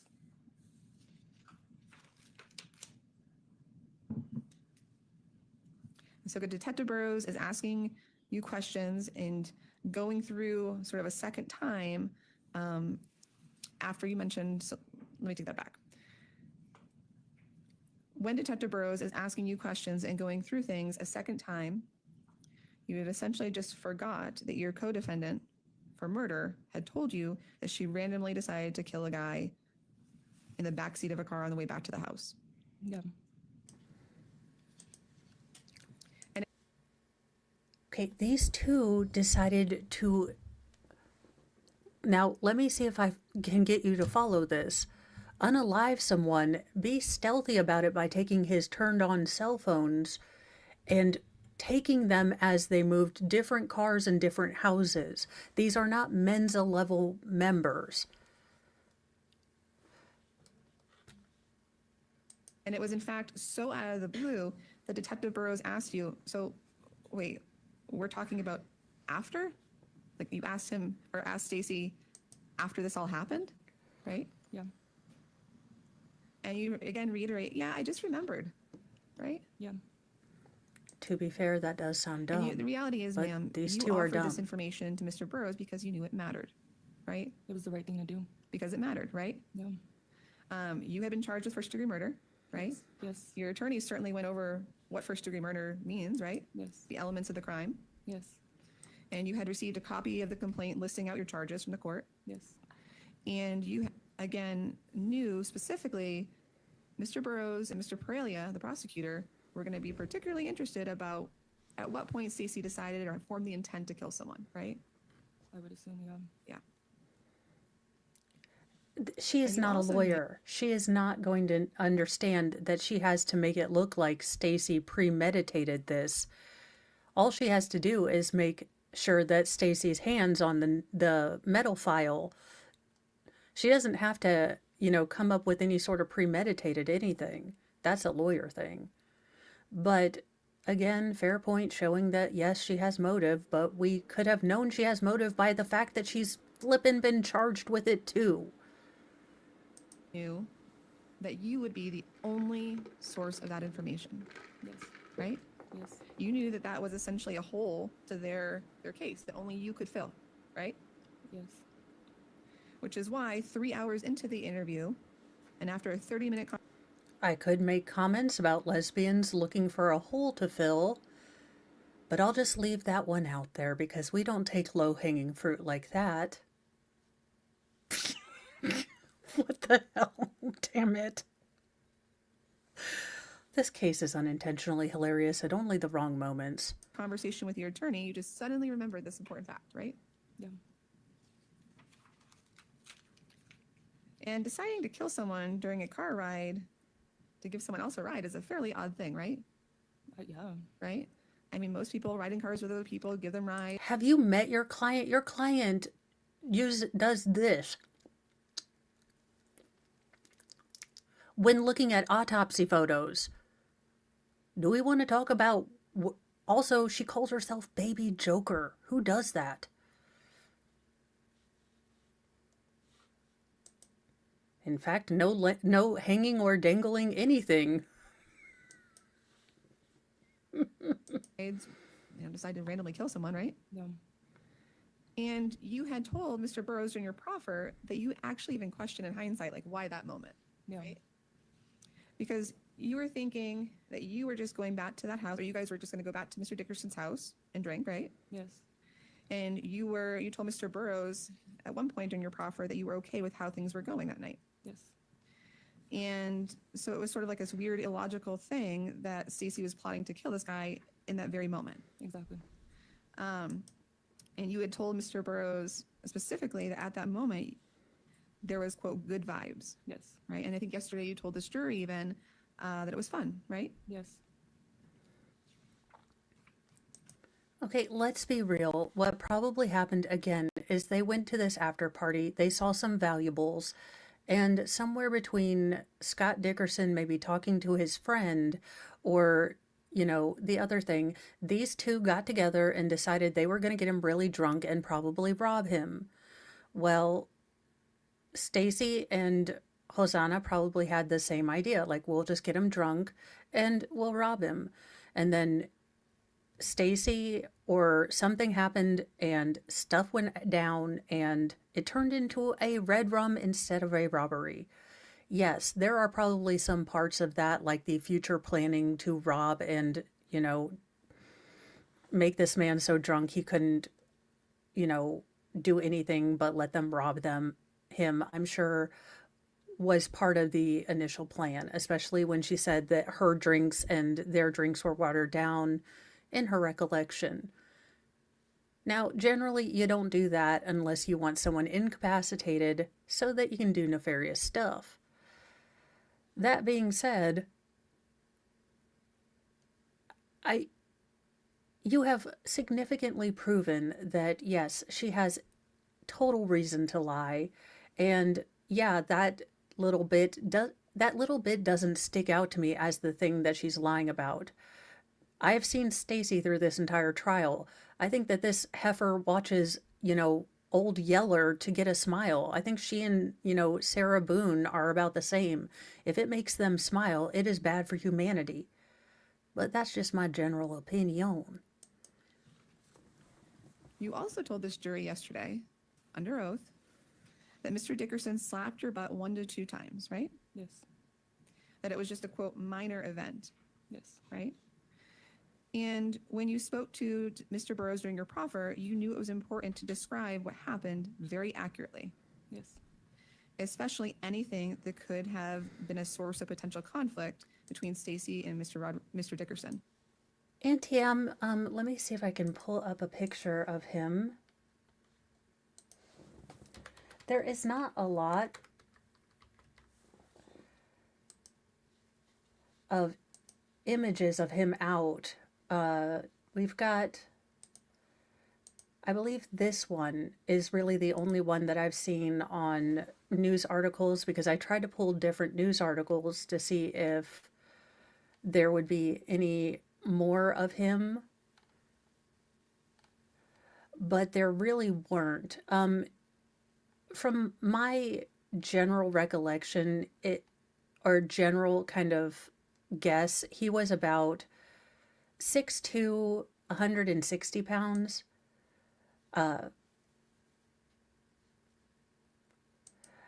So he was not, going to be able to, if Stacy had gotten him on the ground and put a knee on him, there is no way. In fact, for that matter, if Hosanna at that time, because Hosanna was, I would say, 60 to 50 pounds heavier than she is here. So this man, if he were that as drunk as they said he was, which was 0.03, very, very drunk, and had been hit in the head with beer bottles. Yeah, he's not going to be able to get up from a prone position on the floor with a knee and 300 basically pounds on him. Yes. And you told Detective Burrows told you that he needed you to tell the truth, right? Yes. And the same truth that you took an oath yesterday to tell this jury, right? Yes. And again, you told this jury that Mr. Dickerson slapped your butt 1 to 2 times, right? Yes.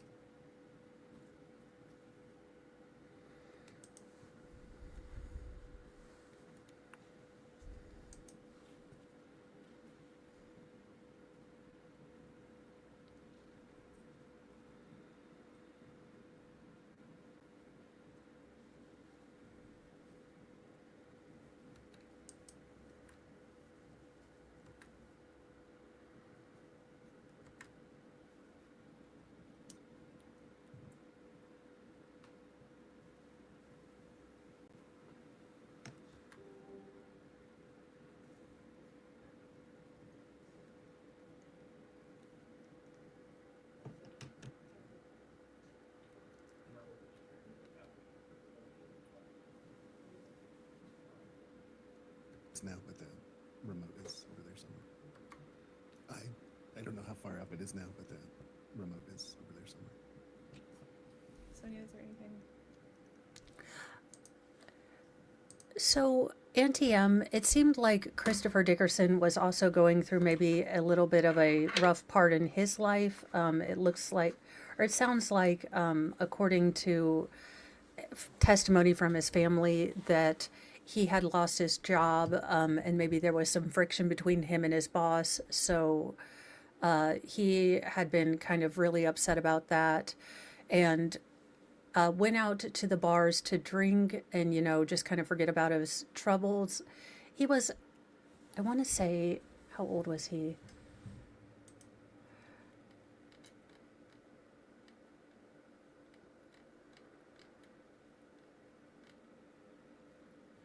Okay. So Chris Dickerson was 35 years old, but I think he was maybe not having the best sort of year of his life. And then he was out to the bar just to meet some people, maybe not be alone. He didn't look like he was maybe the most social guy. They kind of have, and the defense has used this to point out that he was a creepy older guy. It looks like, he was kind of going into bars, didn't really have a group that he had gone there with, ran into some friends, went to another bar, looks like maybe a Mexican bar, Hispanic bar, and then they were doing, look, he was kind of standing there doing the weird kind of like, I can't dance, I'll just stand in the background kind of thing.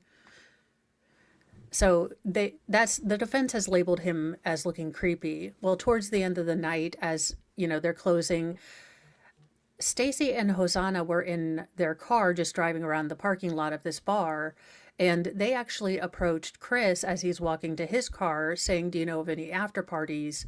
And he said, "Well, I don't know of any after parties, but I do have booze at home."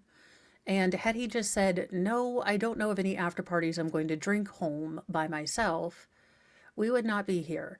But he invited these two people he had never met on an alley or side road next to a bar to follow him home. And that's kind of where we came to this. And honestly, had they not taken his phones, had they been able to remove the metal file, and had the house fully engulfed, it was such a random meeting that unless they had the tenacity to, go through the entirety of downtown and try to find out where this man had gone, it would have been, a random, killing. They almost got away with it.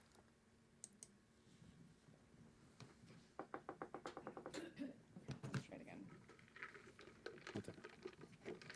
I don't know if you had like an overall courtroom volume. Do we have anything like that?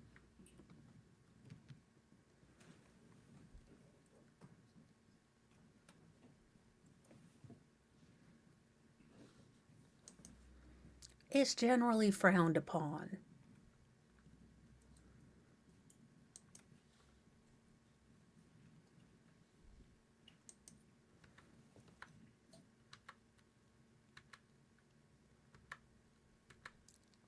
This heifer's going to lose her case just because her two lawyers can't use the audio system.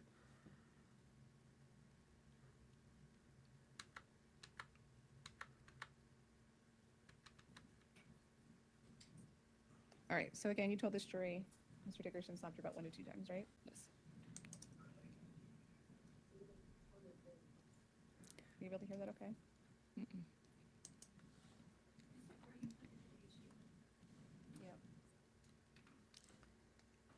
Yeah, Tanya, what a great point, because honest to goodness, I mean, I'm like, do these people not have Law and Order SUV or SVU on their do you not watch true crime? You're going to a person you don't know's house. Why? Like my inner mom is just like, no, and no. And why are you picking up, ladies in an alley? I'm appalled on all sides with this particular case. I'm like, do none of you watch true crime? You're inviting, two random heifers home. You're going to some random guy's home. Do none of you watch true crime?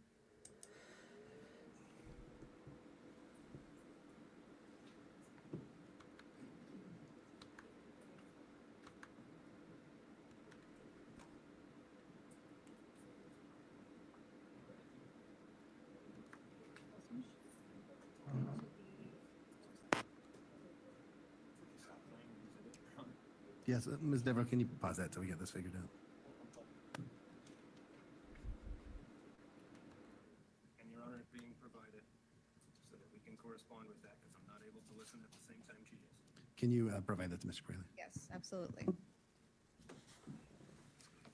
So the record, it's the proper interview, hour 3 and 3 hours even and 16 seconds.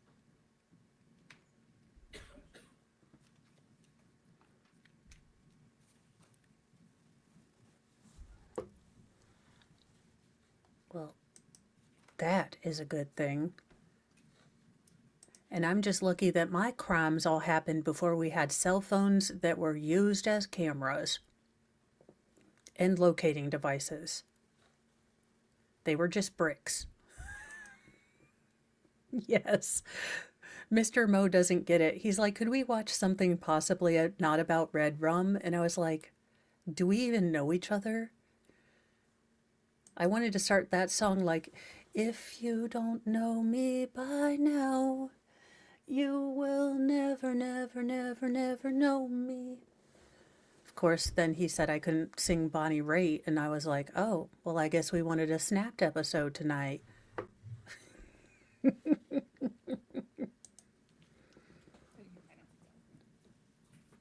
so sorry. No, he was not thinking with the top head.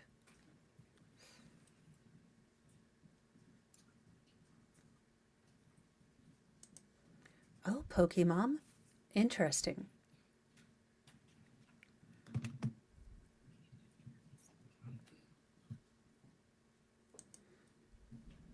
All right. So during the proffer, again, proffer that you agreed to tell the truth at, you told Mr.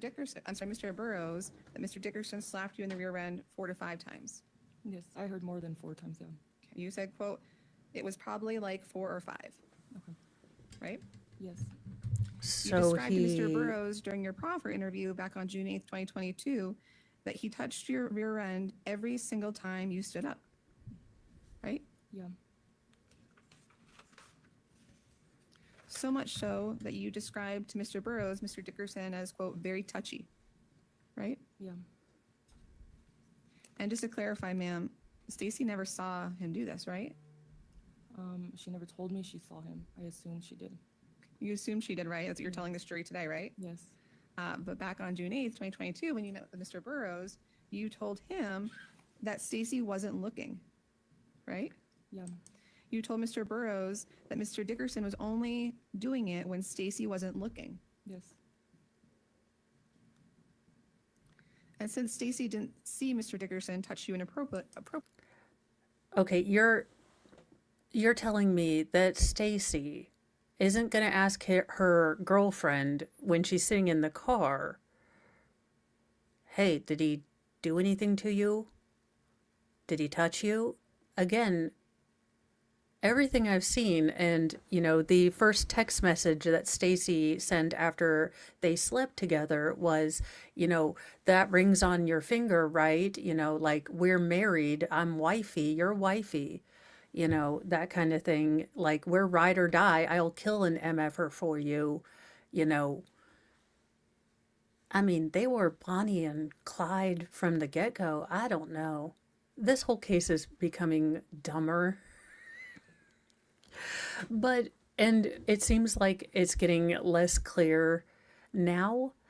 But I am going to end this stream here because I am going to go get my feral boy children from school and, make sure that they didn't, well, do anything bad at school, and then help them with homework and do all those things without, Mr. Mo coming in after work because he is out of town. And no, I can't. But we will finish up day 4. Let's just cruise along here. Looks like she is on for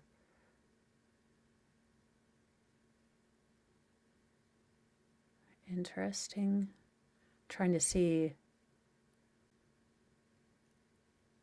Oh, wow. She's going to be on for the whole day.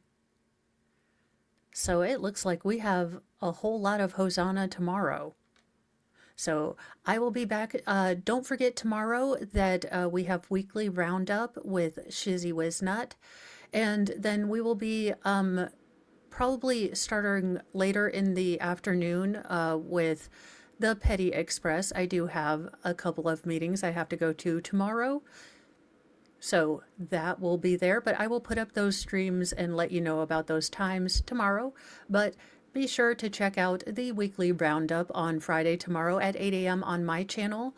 Shizzy and I get together and we try to we try to make each other snort laugh with the most ridiculous stories that we found all week.